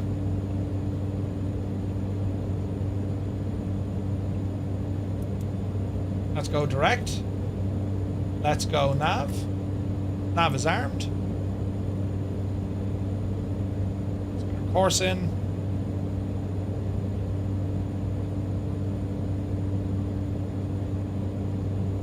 And this should pretty much do us. Passing 2,500 feet. Beautiful views. Hey Cyrus, good morning, buddy. Well, good afternoon. Hope you're well. Man, look at this for a view. Isn't this something? Now, all the while, OnAir is tracking all of our movements. It knows when we, flaps in. If you had landing gear to retract, it would note that. Landing lights, power settings, altitude. It's watching everything that we're doing, right? Cabin temperature is 20 degrees. It's comfortable right now. We're climbing at 1,000 feet a minute. 110 indicated. And our autopilot mode, nav is armed. And you can see that we're kind of slightly off, but we can fix that. We're going to do direct, activate, and we should just get nav here. Go ahead, turn on our weather radar here as well. We're getting a little bit of stuff up ahead, over there somewhere. Might bring the range in a little bit. As our nose is up, we can't see what's kind of beneath us, so GPS needs to go in there, Murph. Nav is on, GPS is taking over, and that's us until we get up to 7,000 feet. 7,000 is already set in our altimeter, and we can also now dial in some DME information. If we were to have a look, what's over at Kugra? Nothing really there. We're direct Kugra, so we're going to be flying direct south of the airport. We're looking good. Hey, VirtuSim, welcome in, buddy. Yeah, isn't this a gorgeous plane? What an absolute majestic machine. It's beautiful. Love flying the Caravan. Alright, quick check on T's and P's. So torque is down a little bit, RPM is a little bit high. We're still climbing. Temps and pressures, CRITT, a little bit high. So we're going to ease off a bit of torque. And we're going to ease off a little bit of our prop. Watch our speed as we do this. We're still climbing at 1,000 feet a minute. We're at 4,500 feet. Hey, Simblitz, good to see you, buddy. Beat the Jesus, 4 months, man. Thank you very, very much indeed. Hope you're well. Loving your videos, man. Absolutely class. Alright, so we're 30 minutes out. Now, if we were to dial in some nav radios, is there a VOR up here? Let's have a look.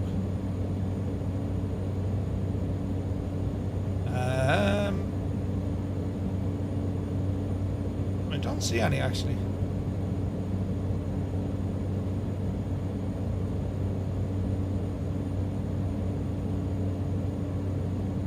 Orangeburg. I don't see a VOR. There's waypoints all over the shop, but I don't see a VOR, so we'll see what the crack is.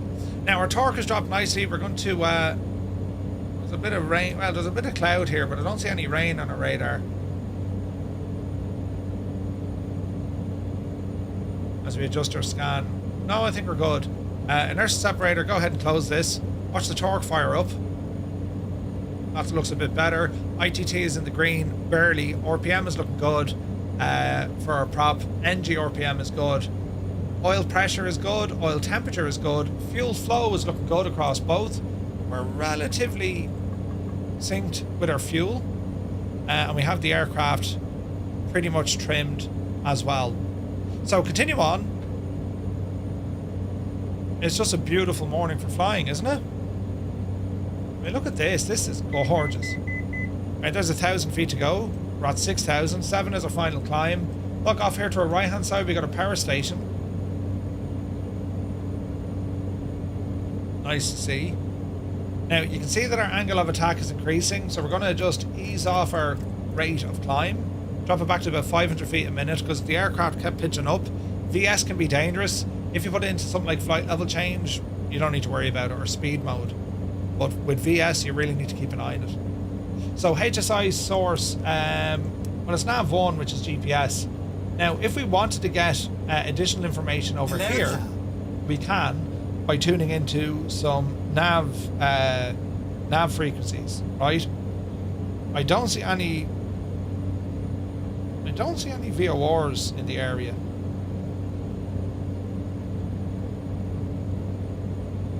Which is very strange. We've loads of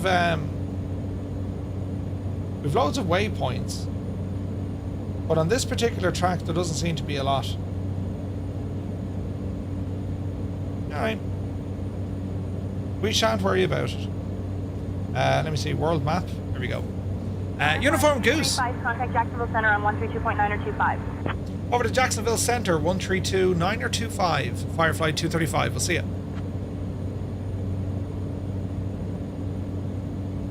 Jacksonville, good morning. Firefly 235, 7,000 direct Kugra.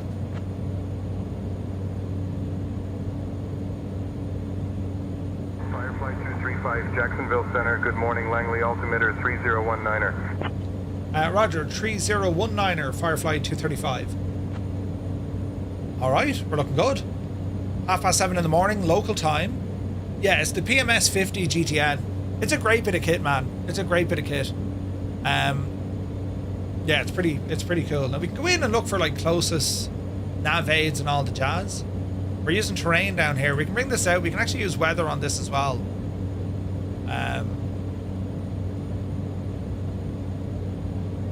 But there's no weather that we can see.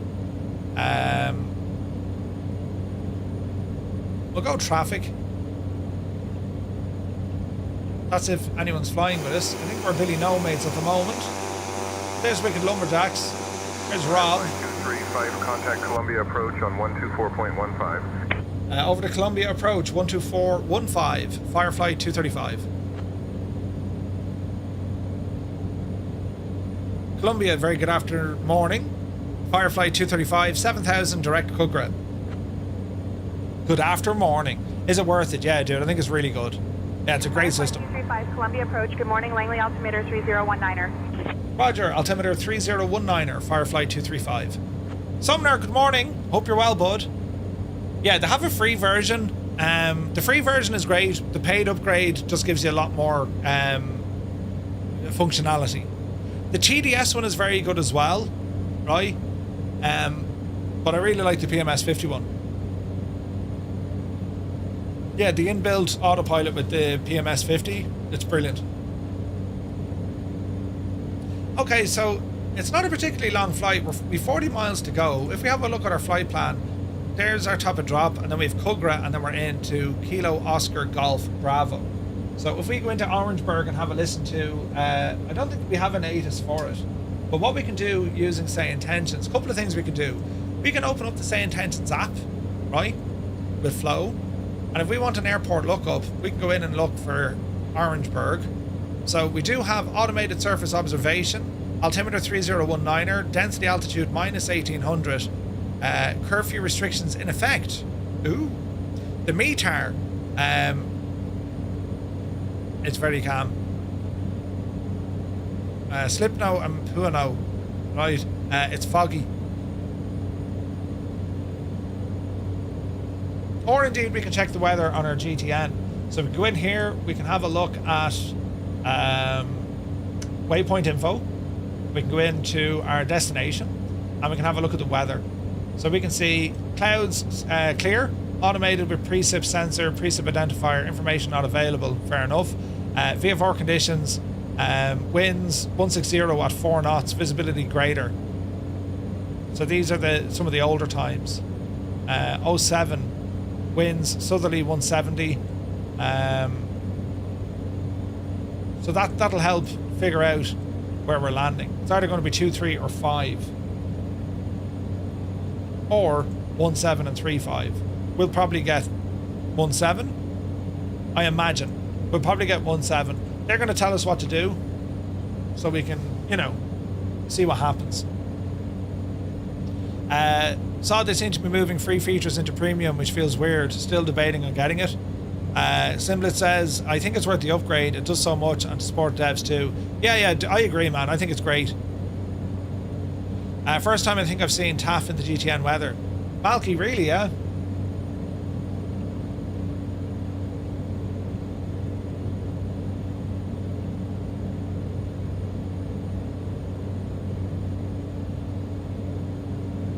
It's cool. You can actually, if there was NOTAMs, there are no NOTAMs. We get our frequencies here as well. Nearest visual reference points, there's none there. And even with the GTNs, I mean, we can go off and grab, see our utilities, we can go into our checklists. That's going to say, look, there's no checklist. If we go into the setup, and we go to checklists, import a local file or import from the PMS50. We can upload them this way, or with say intentions, we can go and grab them from in here. This is designed for the C208, and we can customize all of these ourselves as well. And you can put in custom checklist items. Did you bring your flask? You know, did you wash behind your ears? You can literally put in your own custom checks as well. It's friggin' awesome. All right, temps, pressures, how's the aircraft going? We're doing great speed, 150 indicated. Torque is okay, prop and ITT is fine, NG is fine, temps and pressures are fine. We do have a bit of messing going on with our fuel, so what we're going to do, we're going to disable the right tank for a moment, and we're just going to feed out of the left tank, because I want to get that balance right. That's going to put extra lean on the aircraft, and you can see now our little ball has gone too far to one side. We're going to bring him back. Because the airplane is leaning because there was too much fuel going out of one tank. Now we'll need to readjust this guy as the weight out of that wing lightens. You know what I mean? Hey, Papa Justify, good to see it. That's close enough. And then as you see the aircraft, I mean, it's just an absolutely beautiful day to go flying, isn't it? And like, this is the point, right? Here we are with OnAir doing the whole career side. We're on mission, right? So we can actually see from the OnAir map. We can use the in-game one, but I like using the main one. So we can see what's happening here. Our current flight score. We can also look at all the information that it's doing, right? The flight data. Aircraft prep has started. Nav lights on, strobe lights on, taxi lights on, flap set to 0. All of this cool stuff, and we can see what's happening, right? And OnAir is doing all of this for us, and we can keep an eye on the map. And it's highlighting all these dots here. This is when something happened. Climb has started. En route phase has started. So you can really go back and analyze what your flight has done. So that's the OnAir element of today's flight. But then we have, say, intentions. They're giving us full ATC coverage globally. It just works. It just works. And I'm sure you can hear by the voices and the speed and how communication works. It's excellent. Like, it's not just, yeah, no, it's very good. It's excellent. Do you know what I mean? So we're going to be approaching our top of drop in about 5 minutes. ATC might tell us to descend prior to that, or we're going to need to tell them, hey, we need to descend now. Right? So it does all of these stuff, which is really, really cool. Absolutely love the features, lads. You know. We need some tunage.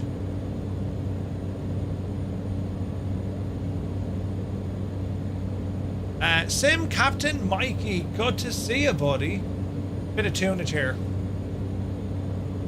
Oh, this absolutely works. A very good morning. Happy Thursday from wherever you're tuning in from.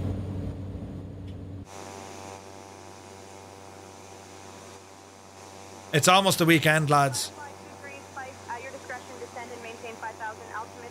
119er.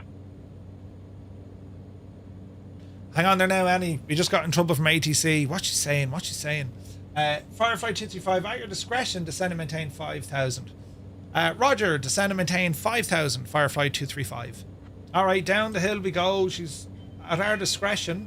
Firefly 235, turn right heading 105, vectors for the RNAV runway 35 approach. Roger, turn right heading 105, Firefly 235, expecting vectors for the RNAV approach. It's all happening now, lads.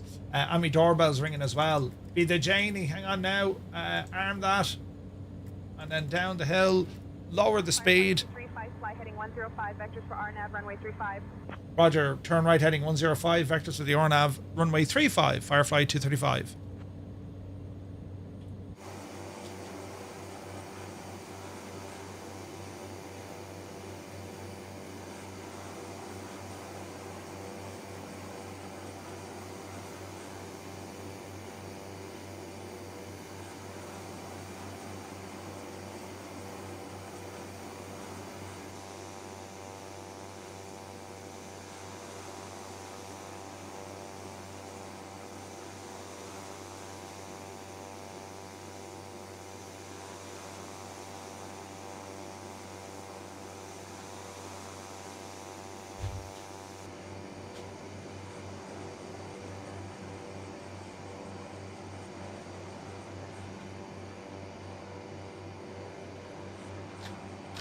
That was funny. A man knocked on my door. He's at the wrong address.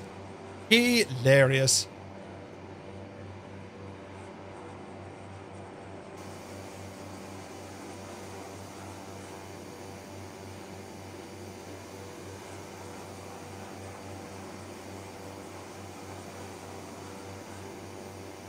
Mac Vision, good morning. Hope you're well, bud. Man, look at this. Look at this state of this for a view. Isn't this gorgeous?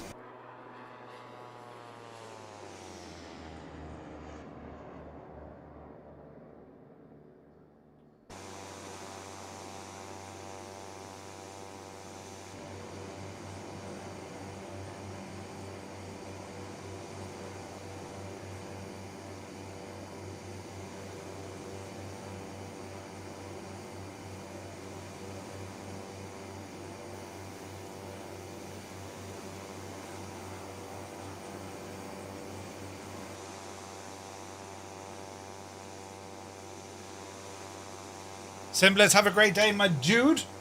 We'll catch up with you soon, man.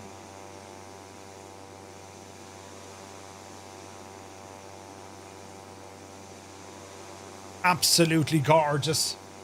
Now, how's our checking in status getting on this morning, lads? We have 18 pilots across 17 cities from 6 countries who have checked in this morning. Excellent, excellent, excellent. Right, ATC has given us a whole load of information. Annie, park it there now for a second. Now, get in here. Firefly 235, 12 miles from Hipty, descend and maintain 1800 until established. Riot. Roger, descend and maintain 1800 until established on the final approach course. Cleared the RNAV runway 35 approach. Firefly 235. Right, 1800 is what we want. Dial this down. 1800 feet. Let's ease off some power and poke the nose down just a little bit. Open up our inertial separator. There's all wet stuff heading toward us. And we now need to get ourselves set up for the RNAV. So let's have a look. Flights, the approach, and it is an RNAV runway 35 via KAGS. And we can do the same here. We're going to go into menu, is it? No, we're going to go back. We're going to go procedures. And we're going to do our approach. It's going to be the RNAV 35 via KAGS, although we got vectors, so we're going to say vectors, and we're going to load and activate. And let's go back in here to our map, and it's going to be a left turn here very shortly. Ease off for speed as we're descending. We want to get down to 1800 feet.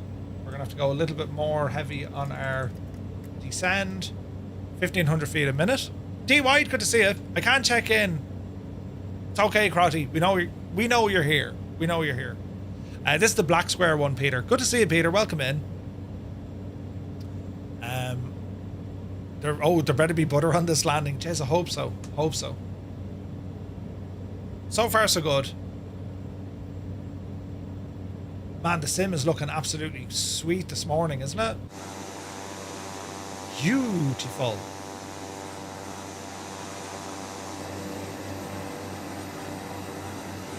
Mrs. GPHI checking in. Did you have your cup of coffee yet?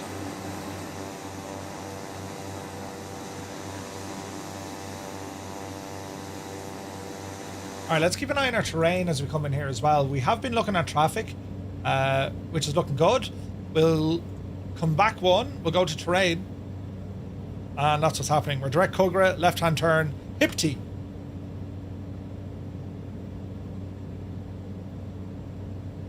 So far so good. Inertial separator is in effect, 1500 feet a minute. We're at 3000 feet. Go ahead and reset our altimeter just to be sure. We're finished with this guy. You're drinking it now? Nice. If it's not butter, it's going to be even more to fix up. 100%. 1000 feet to go. 2600. Speed is nice. We're in full control of the aircraft. Let's go ahead and check what our fuel is doing. We're pretty much bang on level. Right tank back into play. And we're going to draw from both fuel tanks. That's what we want to see. And this airport is going to be over there, I'd say. So we're about to level off here at 1,800 feet. Aircraft is going to pitch up. Our power setting is going to slow us. And then we're going to expect the left turn. So we want to go direct Hip-T. Hip-T. Hip-T. Enter, enter. There's a left turn coming in. Left turn coming in. Go ahead and approach mode.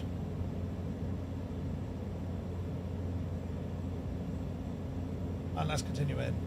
We're going to wait for ATC to see what happens. I'm trying to decide if I'm going to use its powers for good or evil. Nice. Alright, watch your speed, not your flaps.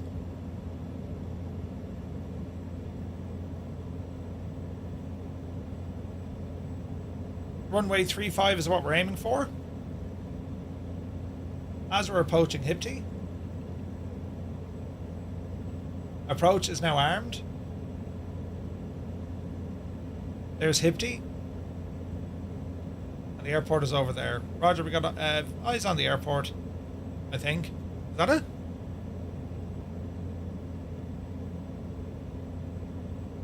There's the runway. Alright, we're good and low. Let's see if our glide slope captures. Alright, speed 90 knots. We have 1 notch of flaps deployed.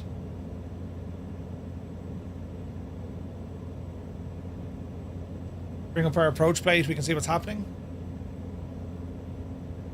So we're direct to Hipti. And then we're straight in runway 35. Missed approach, climb to 2000, direct Suno, and then we hold. Alright, Suno was up the road. Hopefully we don't need to worry about it. Watch your speed. Temps and pressure is all in the green. We're 5 minutes out. 2.9 away from Hipti. 1,800 feet. We're below the glide at the moment. Let's not worry about that. And we'll see what's going to happen.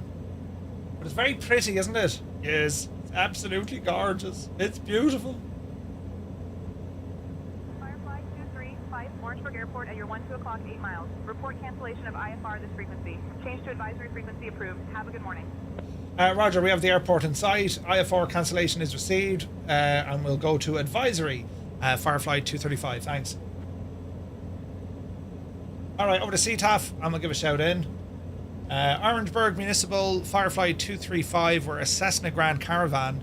We are 8 miles, runway 35, full stop, Orangeburg. Riot. It's all happening now.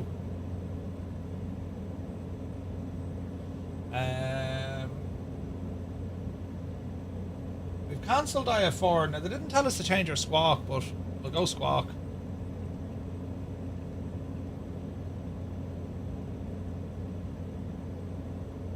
Okay, watch the speed. 90 knots is still good.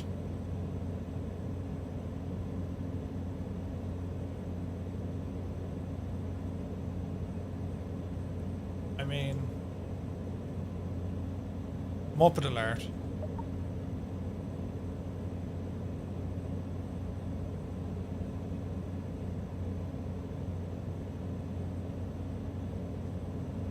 Alright, approach mode is locked. Bit of cloud coming up on our radar screen here that we can see, but we should be okay. Orangeburg, Firefly 235, 5 mile final, runway 35, full stop, Orangeburg. Alright.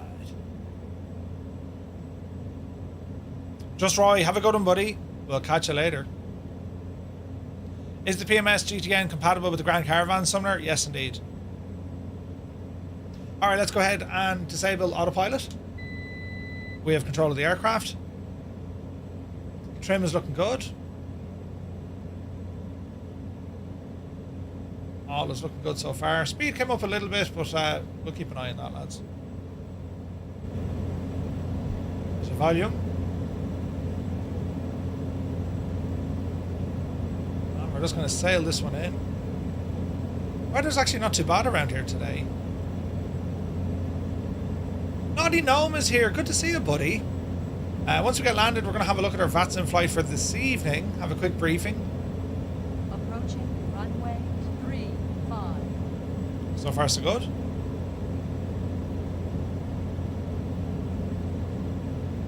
Orangeburg traffic, Firefly 235. We are a Grand Caravan. We are 2 mile final, runway 35, full stop, Orangeburg. Alright, watch the speed. We're a little high.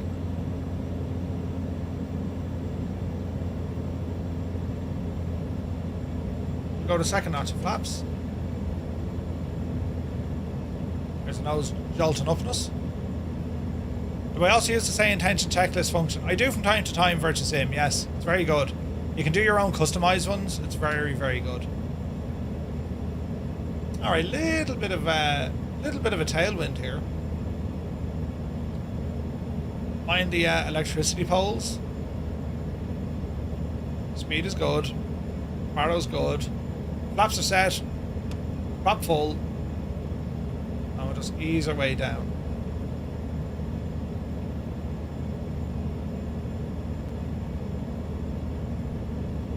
Alright. I want to watch our speed on this as well. Maybe the center line. Ease off our power. Easy does it. Here's a touchdown zone. Watch our rollout. Flare. Power to idle. Hold the nose. Nice and gentle. Ground effect. There's a touch. Beta idle. Full beta. And there's our decel.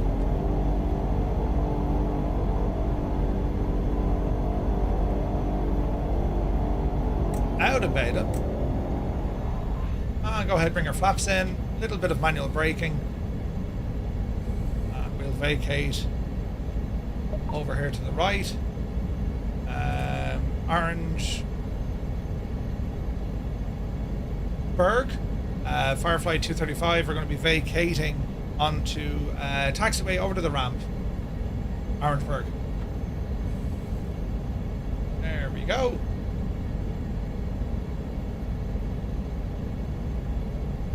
Hoorah. You use it most of the time? Yeah, it's real good, isn't it?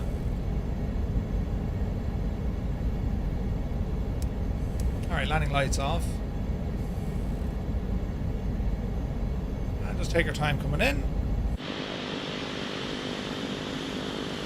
What a machine, lads. Like, isn't it only deadly, isn't it? We'll ramble over here to where the hangar is. Crafton 11, good to see you, buddy. You're very welcome aboard.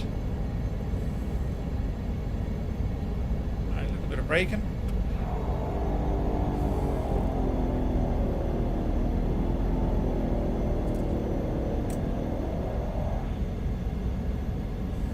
We'll get ourselves parked over. There's a marshaller.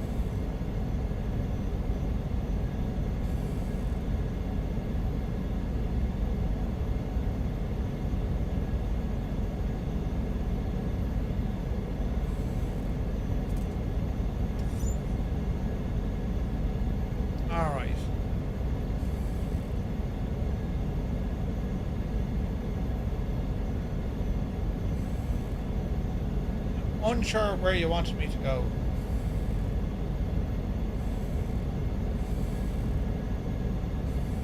Is he happy or not happy? Alright, that'll do us. Parking brake, set. I think they wanted us, like, over there. Your grand mate, all is well in the realm. She's totally sound. Okay, so let's have a look. Landing lights coming off. Seatbelts, that's all okay. PETA we didn't use. That's all okay. Inertial separator stays where you are. Avionics 2 coming offline. And we'll go ahead and power down the aircraft. Engine off time logged. The flight is finished. It has There's our been notifications. by OnAir. Close to getting say intentions. The non-ATC functions are pulling you in. They're doing some good work. Naughty gnome, just get it, buddy. It's a no-brainer. It is excellent. Alright, lights coming off. Fuel pump is given out to me. Turn that off. Generator reset. We'll go standby. Weather radar turned off. Prop can be closed. And we're looking good up there. Go ahead now and disconnect avionics and master battery. Battery off. Inertial separator. Close it while we're on the ground. And close our fuel tanks. That, ladies and gentlemen, is our flight this morning in the Grand Caravan. We'll go ahead and bring some OnAir into the mix. I need to sneeze. Gesundheit, I sneezed. Okay, so our flight has been monitored by OnAir. So this is the summary that we get, right? So we can see that we flew from Augusta over to Orangeburg. We have all our airborne times, our touchdown times. We received experience points on this. We can also tune into the local radio with OnAir as well. This is class. So it's going to connect.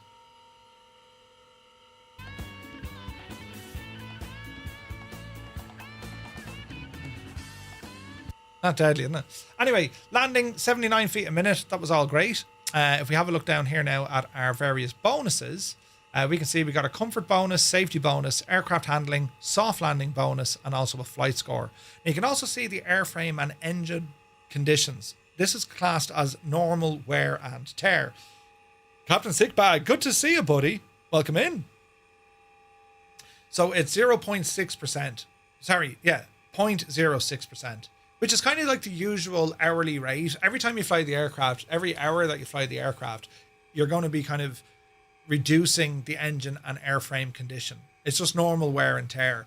If we had a hard landing, that would have accelerated that. If we were over speed, if the flaps were down and we were going too fast, all of these things have an impact on your aircraft, right? So if we go in now and have a look at the flight record, this is where we can get a full rundown. We scored 80 points out of 82. We lost 2 points on the landing because our speed was a little bit fast. We were at 78 knots coming in. And I think that was pretty much down to we had a very light tailwind, right? So as we look at it all here, where we touched down, that's a position report. We didn't actually touch down to here. And our speed was a little bit too fast. That's our touchdown zone. They're the markers. That's where we wanted to land. We popped it down here. Now we kept it on the center line. It looked fairly clean. And we continued then to taxi. And then we popped it in here for parking. All right. So overall, I mean, look, this wasn't bad. This wasn't bad at all. Cargo's delivered. Our stats, block time, flight time, all of this is perfectly good. And then we have all our events as well, from landing lights, battery off, all that kind of stuff. All right, so we'll go back one here. We'll okay this flight, and we're going to say, what was the total credits we got? That's my cash, but what did, here we go. 4,970 for delivered cargo, 13,000 for passengers. That's my share. And if we go back into our VA, we should see the job completed, and it generated whatever 60 from the GA or from the VA. Let's double check that though, just to be sure. Do you know? Captain Sickbag, hope you're well, buddy. A very happy Thursday. So let's see what the crack is here. We're we're going to unload that flight. I'm going to change our map.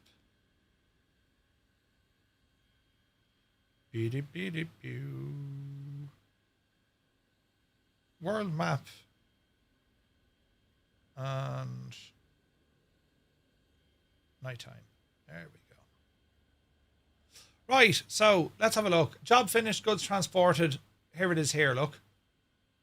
So we can see it in our notification. We can go into our... We can go into... Where will I actually see this? Completed jobs. Here we go. Which of the Black Square products would you recommend the most, bar the Caravan? Ooh. Their Commander is excellent. I love the TBM 850. That's probably my favorite. But anything from Black Square is incredible. Like, absolutely incredible. Do you know? Right, completed jobs. Here it is here. It was completed by Crash Logistics in that aircraft, right? And it'll even tell you the pilot, what they did. Were there any events? No. What was the track history? Was it cancelled? All our information is there. You know what I mean? It's really, really good. Say intentions full license. I want to use all the non-ATC features like Copilot, GSX, etc. Yeah. So some of those are going to be reduced unless you're using ATC. Just be aware of that, not, you know, your Copilot, for example. But when you set it up that it's able to talk and listen to vPilot, and, you know, if you're leaving a network coverage area and then you start continuing on with, whatchamacallit, you turn on, say, intentions ATC, like, it's very, very good, man. It's like, it's excellent. It really is. Heisenberg is here. Good morning to you, buddy. Hope you're well. Max Stallion over on YouTube. Welcome in, buddy. Great to see you. Right, so that was our flight. Malky, awesome work. I'm going to leave the airplane here because I'm useless, right? But this is very, very good. We gave you an introduction into the maintenance and also the costs associated with aircraft ownership or leasing. And then we did a flight out of Augusta as well. When it comes to Firefly Air, with OnAir, our virtual airline, more than welcome to join us up, do a bit of flying with us. And each and every week, we'll spend a bit more time going through all of the features. This is an amazing add-on. It just is. And then when you group it with things like, say, intentions, you just have incredible flying experiences. ATC was sweet as the whole way. Plenty of time for directions. We got a little bit of vectoring as well. It was brilliant. You know, it's okay. I'll see if I can find a place to do the repairs and get the AI pilot to get a job to there. Nice one, Malky. Brilliant. Fair dues to you, man. Fair dues. So that's us finished now with OnAir. Our next mission now, lads, is we're going to go off and figure out what we're doing on tonight's flight, which is, of course, a VATSIM flight, right? So we're going to go back to our main menu and we're going to press some buttons here. We're going to load in with the 7.3, the Max variant. There she be. And now, what we're doing tonight, ladies and gentlemen,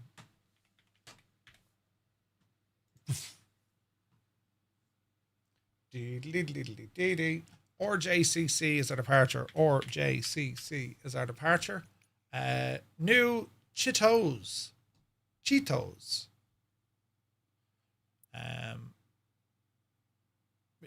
We're probably oversubscribed for the virtual airline. We can only have 10 pilots. Okay, but we can always move it to the next world over, I think.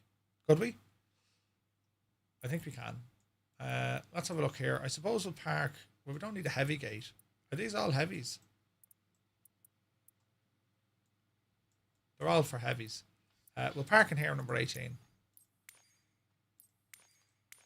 And we'll get ourselves up and running for a nighttime flight, right? I'll be back in a jiffy. I have to go to the boys' room. So you guys check out the views and we'll play some music. What have we got going on here? Some tunage there, Maestro. I'm sure this will work.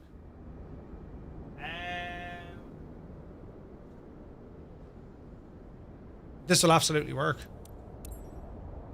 Play some tunage. And I'll be back in a jiffy.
All right.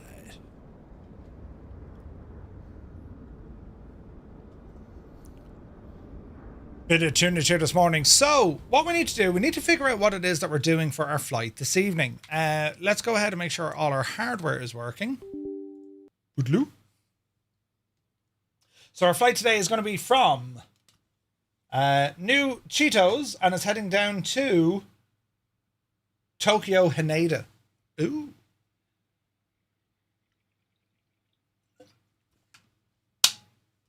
Ah, right.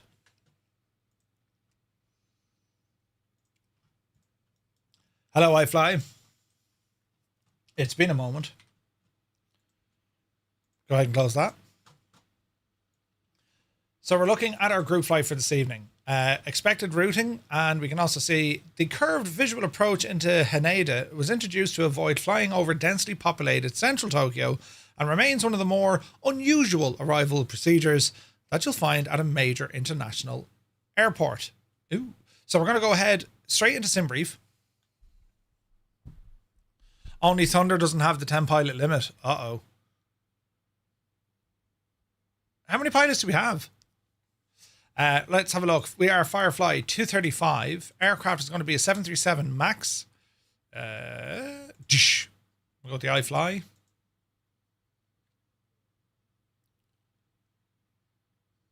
We'll keep it on default. I forget which one we're in.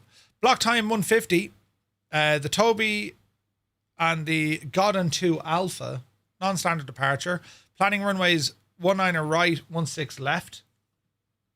Let's have a look. Let's go into Ventu Sky. Let's go ahead and pick up the weather for this evening. Oh, beat the Janie. So we're up this neck of the woods. Now, let's see. New Cheetos. Isn't it up here somewhere? We're up around here. We'll have a look on the gadget here now in a second.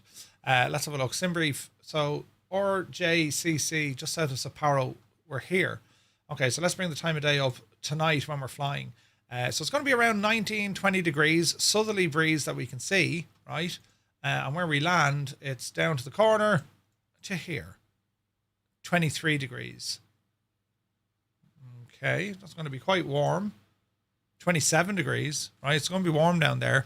Let's go in and have a look at the wind speed. On the ground, this evening when we're departing, we can kind of see that we have this kind of a southerly-ish wind. And then when we get to landing, it's coming in from the east.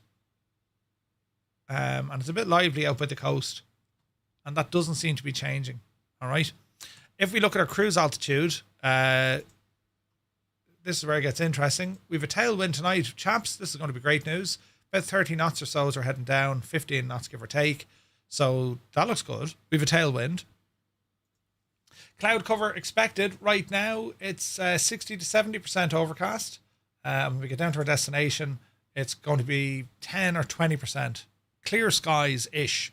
But now we look at our precip. So right now, it's foggy for our departure. It's telling us there's going to be, they're telling us it's going to be foggy, right? Then when we get down to our destination, there's a little bit of rain, right? So there's a couple of showers, nothing major. There's much, much heavier. There's a typhoon beneath us, right? A big friggin' cyclone system. Where is that tracking? It's going away into the west. So of no consequence to us tonight. We're not going to see it. Where did he come from? Yeah, he's well south of us. Well south of us. So the weather, I think, is going to be grand. Nothing to worry about too much. Star God to... the star is not valid for 1.6. Okay, but we better go in and fix that, shouldn't we? Edit the flight. And we shall find... use the suggested route. So what's this giving us? It's going to be the Toby, Yankee 10, Godden, Lima.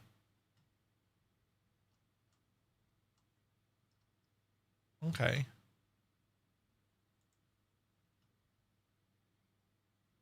The first waypoint in your route doesn't connect with any SIDS. That's an RNAV. All right. Let's generate. We'll go with this one.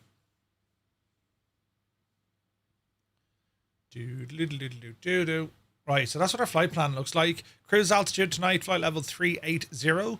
Cost index is 6. Positive 12. The wind component, is positive 7. So that's a 7 knot tailwind we're going to get. Average wind along the way is 325 at 9 knots. We're going to be carrying 159 passengers with a gross weight this evening of 82,645. Interesting.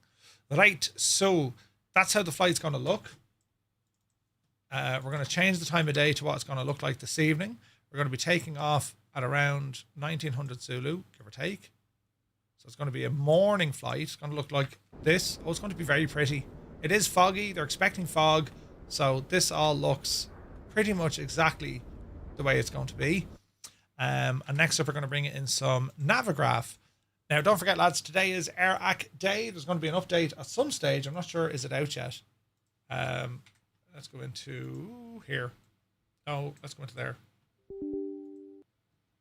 We can update all of this on... we can do this with, whatchamacallit. Yeah, so there's just revision 1. AirAC is now 2608. So the update has happened. I'll update Navigraph after this stream. Anyway, we'll go in here, we'll have a look. We're going to unload that flight. We're going to horse in a flight direct from SimBrief, and this is what it looks like. Now, in the event we don't have ATC coverage tonight, we're going to fly this with OnAir, just in case we don't get ATC coverage on VATSIM, because it's nice having ATC coverage, I think. Tons of waypoints on this one. So it's a non-standard departure. We're going to be heading down to Toby, and then it's Larch, right? And then it's all the way down to Godden. And our approach, if we have a look at our approach, we're looking at the... Now, there's an ILS here as well. Runway 16 left. So we have an ILS here. Say intentions, you said OnAir. We're going to fly with OnAir. We're going to fly with Say Intentions ATC. My brain is slow this morning. Pyrotech, good to see you. Yeah, if there's no ATC coverage tonight, we fly with Say Intentions. Right? Anyway, where are we coming in from? So here's Godden, and then it's giving us Sandy. Now, where's Sandy? There's Sandy. Yeah, okay, that looks good, right?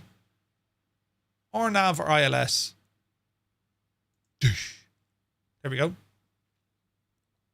There's no departures there, so non-standard departure, and we'll plan the ILS runway 16 left. Now, the chances of that runway changing,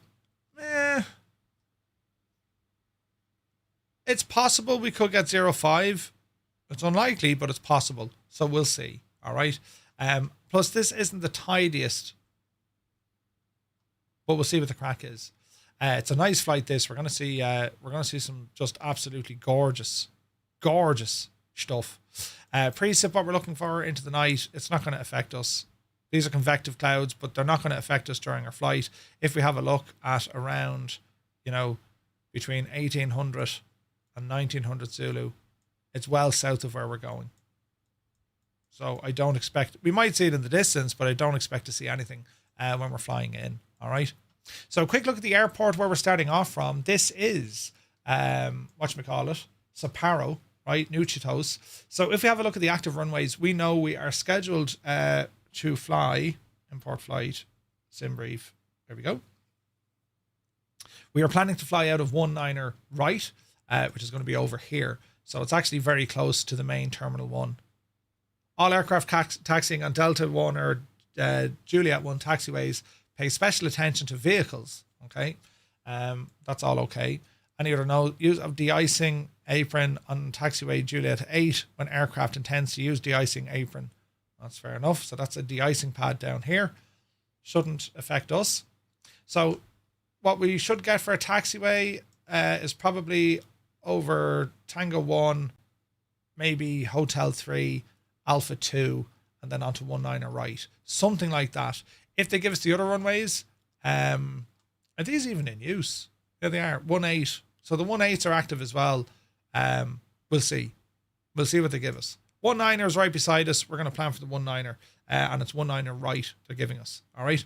So that's the airport. In terms of where we need to go, it's actually a very straightforward airport, which is nice. This lovely, beautiful design. We just need to be careful of these links. They're the ones that could potentially catch us out. All right. Based on what ATC are going to tell us. So once we get airborne, if we're flying this general direction, it's going to be direct Tobby, or ATC will give us vectors, and it'll be direct Tobby or even Larch. And as we continue on, we'll be at cruise level until we get down to Godden. So if we have a look, where is this now? Taxiing to and from the stand. So this is for our departure airport as well. In order to keep the clearance with other aircraft or obstacles and avoid jet blast, operators shall comply with the following power out procedures on spot 55 through to 62. Only aircraft whose turning radius is within 26 meters and which is available to turn within the area, whose horizontal distance from the straight part is permitted to use power out procedure. Operators must confirm jet blast causes no damage. This doesn't really apply to us in the sim. It doesn't really care if we have 1 or 2 engines on. We could use pushback if it comes to it, so I'm not worried there. Our approach is important. So it's the arrival, the Godden arrival. Can we get some... Is there no chart for that? Approach... Standard terminal arrival. We're looking for Godden. There's Godden. Which one? There's Godden.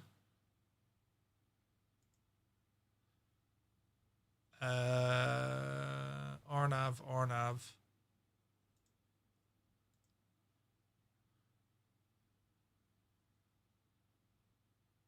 Godden Lima. We're on the Godden Lima. That's the one we want. All right, so here's Godden. So we want to watch this. Max 230 knots at or below flight level 140. Max 240 knots above. MHA is 8,000. So we've got to be at 8,000 feet. As we ram down, we've Namco. That'll change though because our ILS will take us over. There's Sandy. That's the important one. So we're gonna be flying down this way until we get to Sandy, and then we'll go down for the airport. All right. So the Godden Lima Star from Godden to Novel at 8,000. Namco. Then we have Nillis, Snare, Satch, and then Sandy. All right. So that's what we want to see. The speeds are for the hold. They're hold speeds. 210 is our speed restriction. Same here at Nillis, 210, 8,000 feet, 6,000, 6,000. And then Sandy's going to be the same. All right. The ILS approach, let's have a look. So we're going to come in from Sandy. Missed approach, climb on heading 157 to 700. Left turn, intercept and proceed outbound via the TTE VOR on the radial 092 to Snoke and hold at 4,000 feet. Contact Tokyo approach. The missed approach, climb gradient, minimum 5%. Okay. This is actually quite hard to see. There's Sandy. That's our initial approach fix, right? It's hard to read this shagging thing. There's our initial approach fix at Sandy. All right. Max 185 knots. Then we go to Laban, which is mandatory, Linen, and then Lorry. Lorry is our final. And then we're in. Then we're on the full approach. If things go wrong, our missed approach, it's going to be a left turn heading this direction. So that's how all that looks. All right. Fairly straightforward. RNAV for initial approach segment, DME required. That's okay. Transition altitude 14,000. That's important. Right. Transition level. So transition altitude 14,000. Altimeter set in inches. Now, wasn't there something about Japan? Don't they do they do meters? Or am I raving? Don't they give you meters in some areas?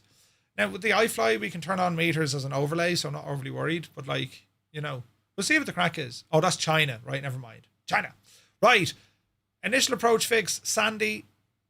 then it's lorry, and then we're in. And then a missed approach is climb and heading 157 to 700, left to intercept and proceed outbound on the TTE-VOR, which is going to be 117.4, and we're outbound on the radial 092. We're pretty much heading due east, right? And then we get out to Snoke. There is a hold, and maximum 230 knots. Minimum altitude is going to be 4,000. All right. If we look at it on the map, that's how it's going to look. We come in this way. It's fairly straightforward. World map satellite. We got satellite. A little bit easier to see. Okay, well, let's have a look at the airport, because this is a huge airport. Now, we're planning to come in on, what was it, 16 left. Right? 16 left. So we're up here. So in terms of what we're looking for, you have the island bit down the bottom. Well, it's all an island, but you have the completely out in its own island bit down the bottom. We're going to be coming in on 16 left. Circling guidance lights. Circling guidance, like circle to land. Is that what that is? There's a circle to land in here, look. 11,000 feet. It's a huge runway. We should be okay. Altimeter, or airport elevation, is 21 feet. We're just above sea level. Try and divide the airport into what we're looking at. So we know our interest is pretty much this neck of the woods here. That's our main interest. So we try not to get too worried with the rest of the airport. You know what I mean? If we do something like this. Our main interest is this area here. Everything else shouldn't matter to us. We're only concerned about in here.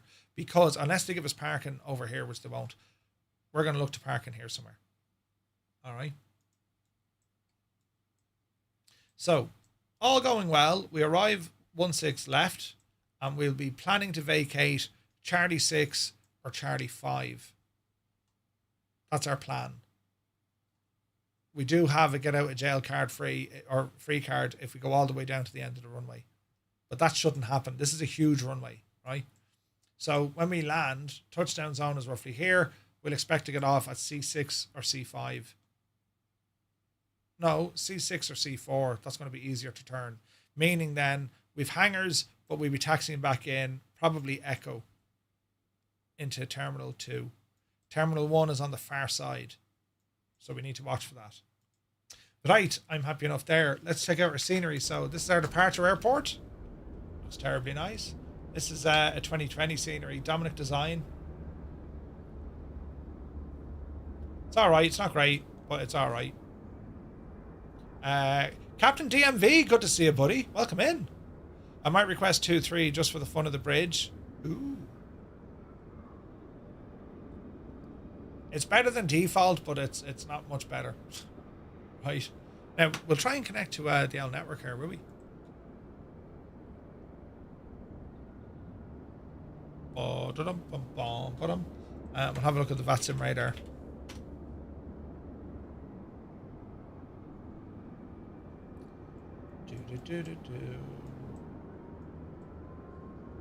There doesn't appear to be anyone online at the moment. Let's connect. We are 738. We're connected to the SIM, connected to VATSIM, and that's us down the ramp. Our VATSIM radar is over here, and we'll appear any moment now up here. Any L moment now will appear on the map. Right. It's beautiful weather though. Like, that's what we're going to expect tonight, give or take. Isn't it pretty? So that's what we were saying. Taxi routing. We'll probably get across this way. So we'll be pushing back over this neck of the woods. We'll head her on out this way. And then this is our runway for departure. We're planning 19er right. Huge runways here. Massive. So that all looks good to me. Let's go to our destination airport. This is going to be a handcrafted one, I think. I better go into my options to make sure it's actually there, right? So we'll go into our files, And we're looking for what was it? RJTT. My library. That's going to be RJTT. Just to make sure that it's actually installed. Don't crash sim.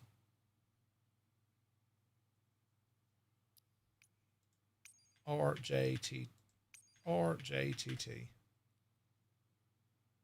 Okay, it says it's streamed, so we'll load that in. And RJTT is right here, Haneda. There's a runway we're expecting to come in on. We'll plan parking over here somewhere. Gate 52. Jesus, there's no scenery loading yet. There she goes. All right, we'll go for 50. We'll go down here. Gate 70. And we'll make it the correct time for later on. So UTC is going to be about 22, give or take. And let's load in and explore. Right. So, yeah, the ICAO code is RJTT. Our alternate is RJGG. GG's. This is a handcrafted airport in the sim. It actually looks nice. Let's see what happens. Into our plane we go. That sounded fab and groovy. And let's go exploring. So what we're doing, we're loading up our scenery cache. Now we do have photogrammetry here, don't we? We do. Jesus, this is beautiful looking. Look at the detail in Tokyo. We've already flown here with like, it's just, the detail is insane, isn't it? Absolutely insane is Tokyo.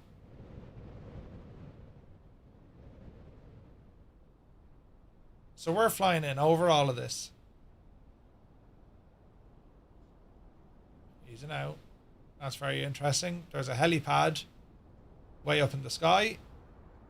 Is that missing a building? Or they just got the elevation wrong?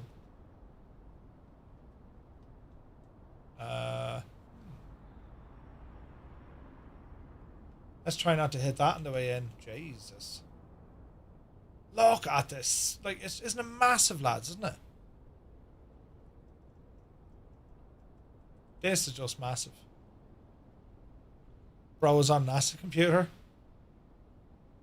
Well, we're just loading up the scenery cache now. But yeah, it's best not to ask, I would agree. On scenery, load her in there now. There she goes. This is always going to be a challenge flying into heavily photogrammetry areas like this.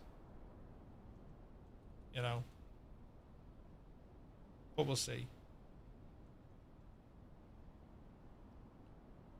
So look at the state though. Isn't that savage, isn't it? That is ridiculous, isn't it? This is some of the best photogrammetry I think there is in the sim. Like the detail, look. Isn't it only savage?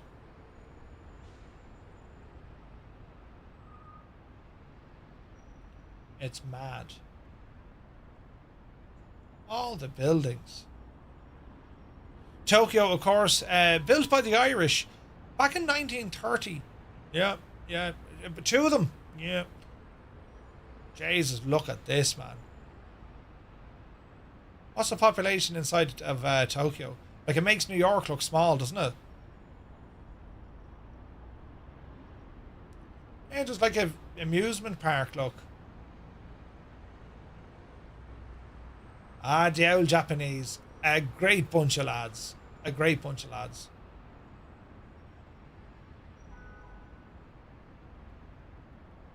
that a swimming pool? That's a swimming pool.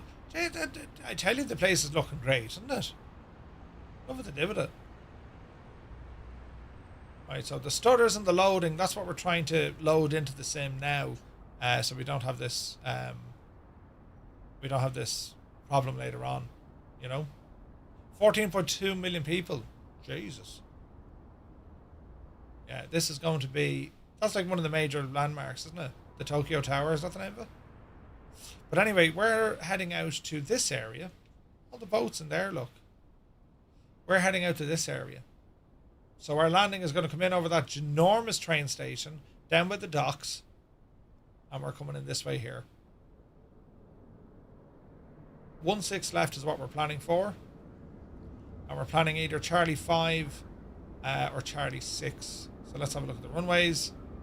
I imagine that's Charlie 5, is it?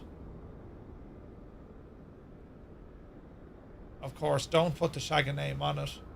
That's Charlie 7. Be a signpost up here now. There's Charlie 6.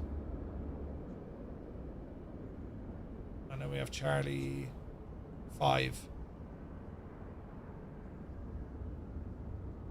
And then it'll be taxi on Echo. Isn't that what we were saying? Which I imagine is here.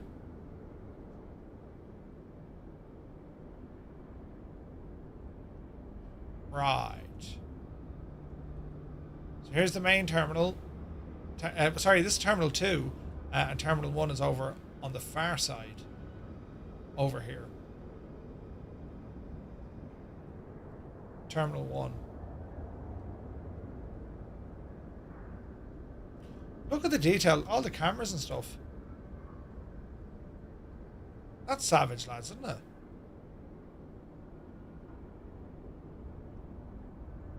Uh-oh.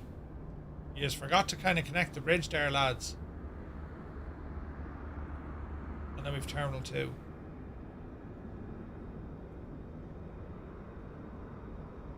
Tokyo. Alright. Well, I want to say it's straightforward. It's anything but straightforward, because when you're flying into a region like this, you know what I mean? It's going to be absolutely friggin' nuts. But it's going to be fun. I'd rather they get the taxi lines right, or the taxiway signs right. I agree. You need those. Jesus, was there a match on this day? No. What's that now? Is that baseball? Come here, isn't baseball huge in Japan? Aren't they mad into baseball?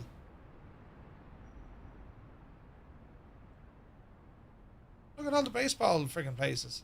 Yeah, they're huge into baseball, aren't they?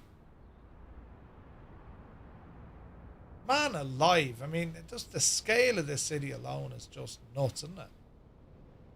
How would it look at night time? It's been a while since we were up here. Oh, beat the Janie. Look at the state of this.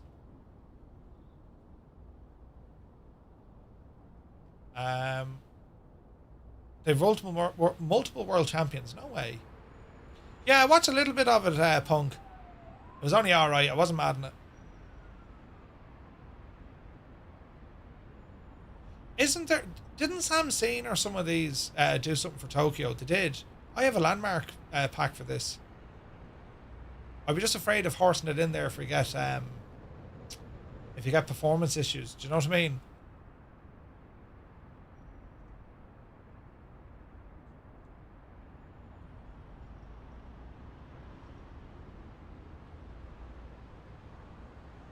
Isn't it absolutely mad? Look.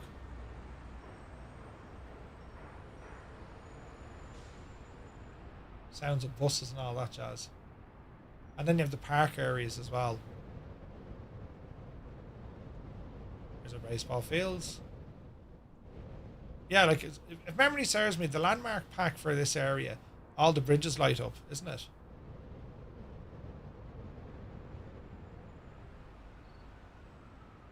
I'm almost certain I have an add-on for this. Right now. Let's go to diving for it. Local disc. Flight sim stuff. 2024 scenery. Asia. Japan. Yeah, Sam Seen, Tokyo City Times. I do have it. Is there an update for that, I wonder? I might put that in. The Sam Seen is just like transforms the whole place. I must load it back in with that and we'll see. Then again, I'm kind of inclined to leave it because I don't want the thing to be shagged. I'm actually getting very good performance here. I'm Try to leave it. You know what I mean? Look at the state of that, lads. Just unreal, isn't it? Unreal. And there's our machine for tonight. So we'll be arriving up here at about what?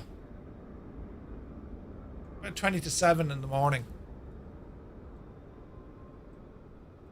So it could be a real challenge getting in with the fog. It's going to be a morning time arrival. This could be cool. Does say intentions have accents for up here? I imagine it does. We'll give it a blast. It may not now, you know, but we'll give it a blast, see what happens. Let's have a look.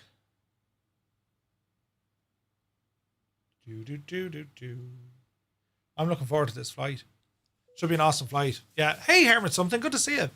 How many are flying with us tonight, lads? 8 us. 1288. Tokyo Haneda.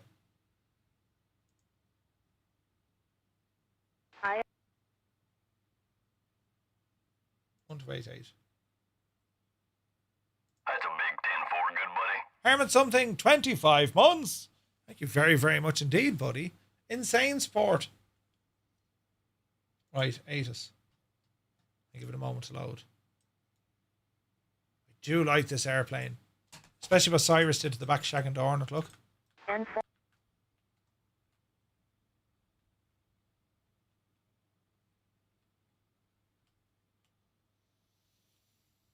Bloody hell. Isn't he terrible, isn't he?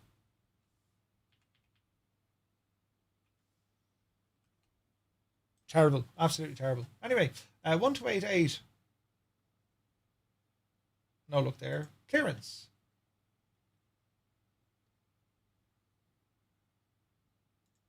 One to 1825. Tokyo Haneda, Firefly 235, radio check.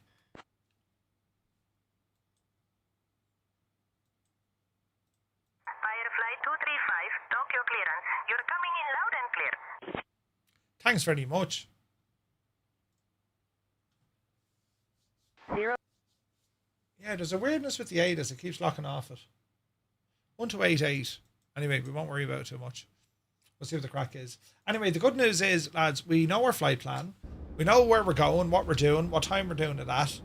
And depending on what way the weather's going to be this evening, which will be Japan's morning, this could make this into a very, very interesting flight. Especially our approach is going to take us directly in over the city. Right?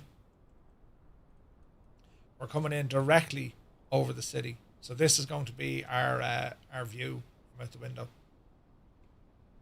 This is going to be absolutely deadly, isn't it?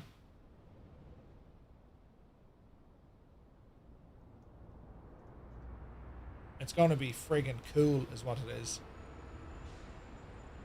So I'm looking forward to it. This should be fun. We're back at 1900 Zulu time right here, and we're going to be doing this flight. We're planning VATSIM. If there's no coverage, it will be with Say Intentions, and that'll keep us busy certainly for the afternoon, well, for the evening. So I'm away now. I'm going to have a bit of lunch, and what else have I to do? I have to do stuff.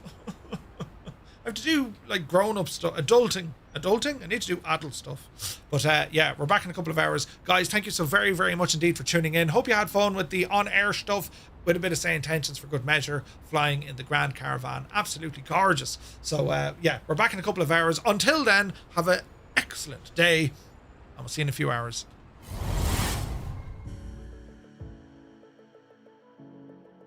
Straight away. Do you like me, Podge and Raj?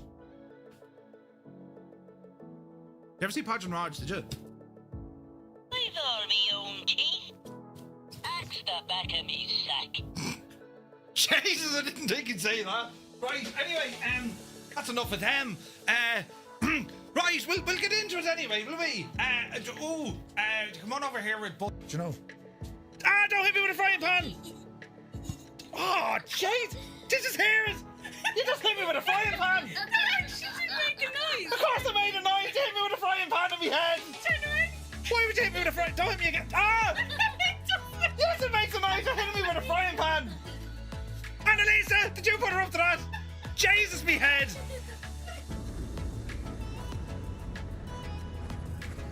She looks like your man.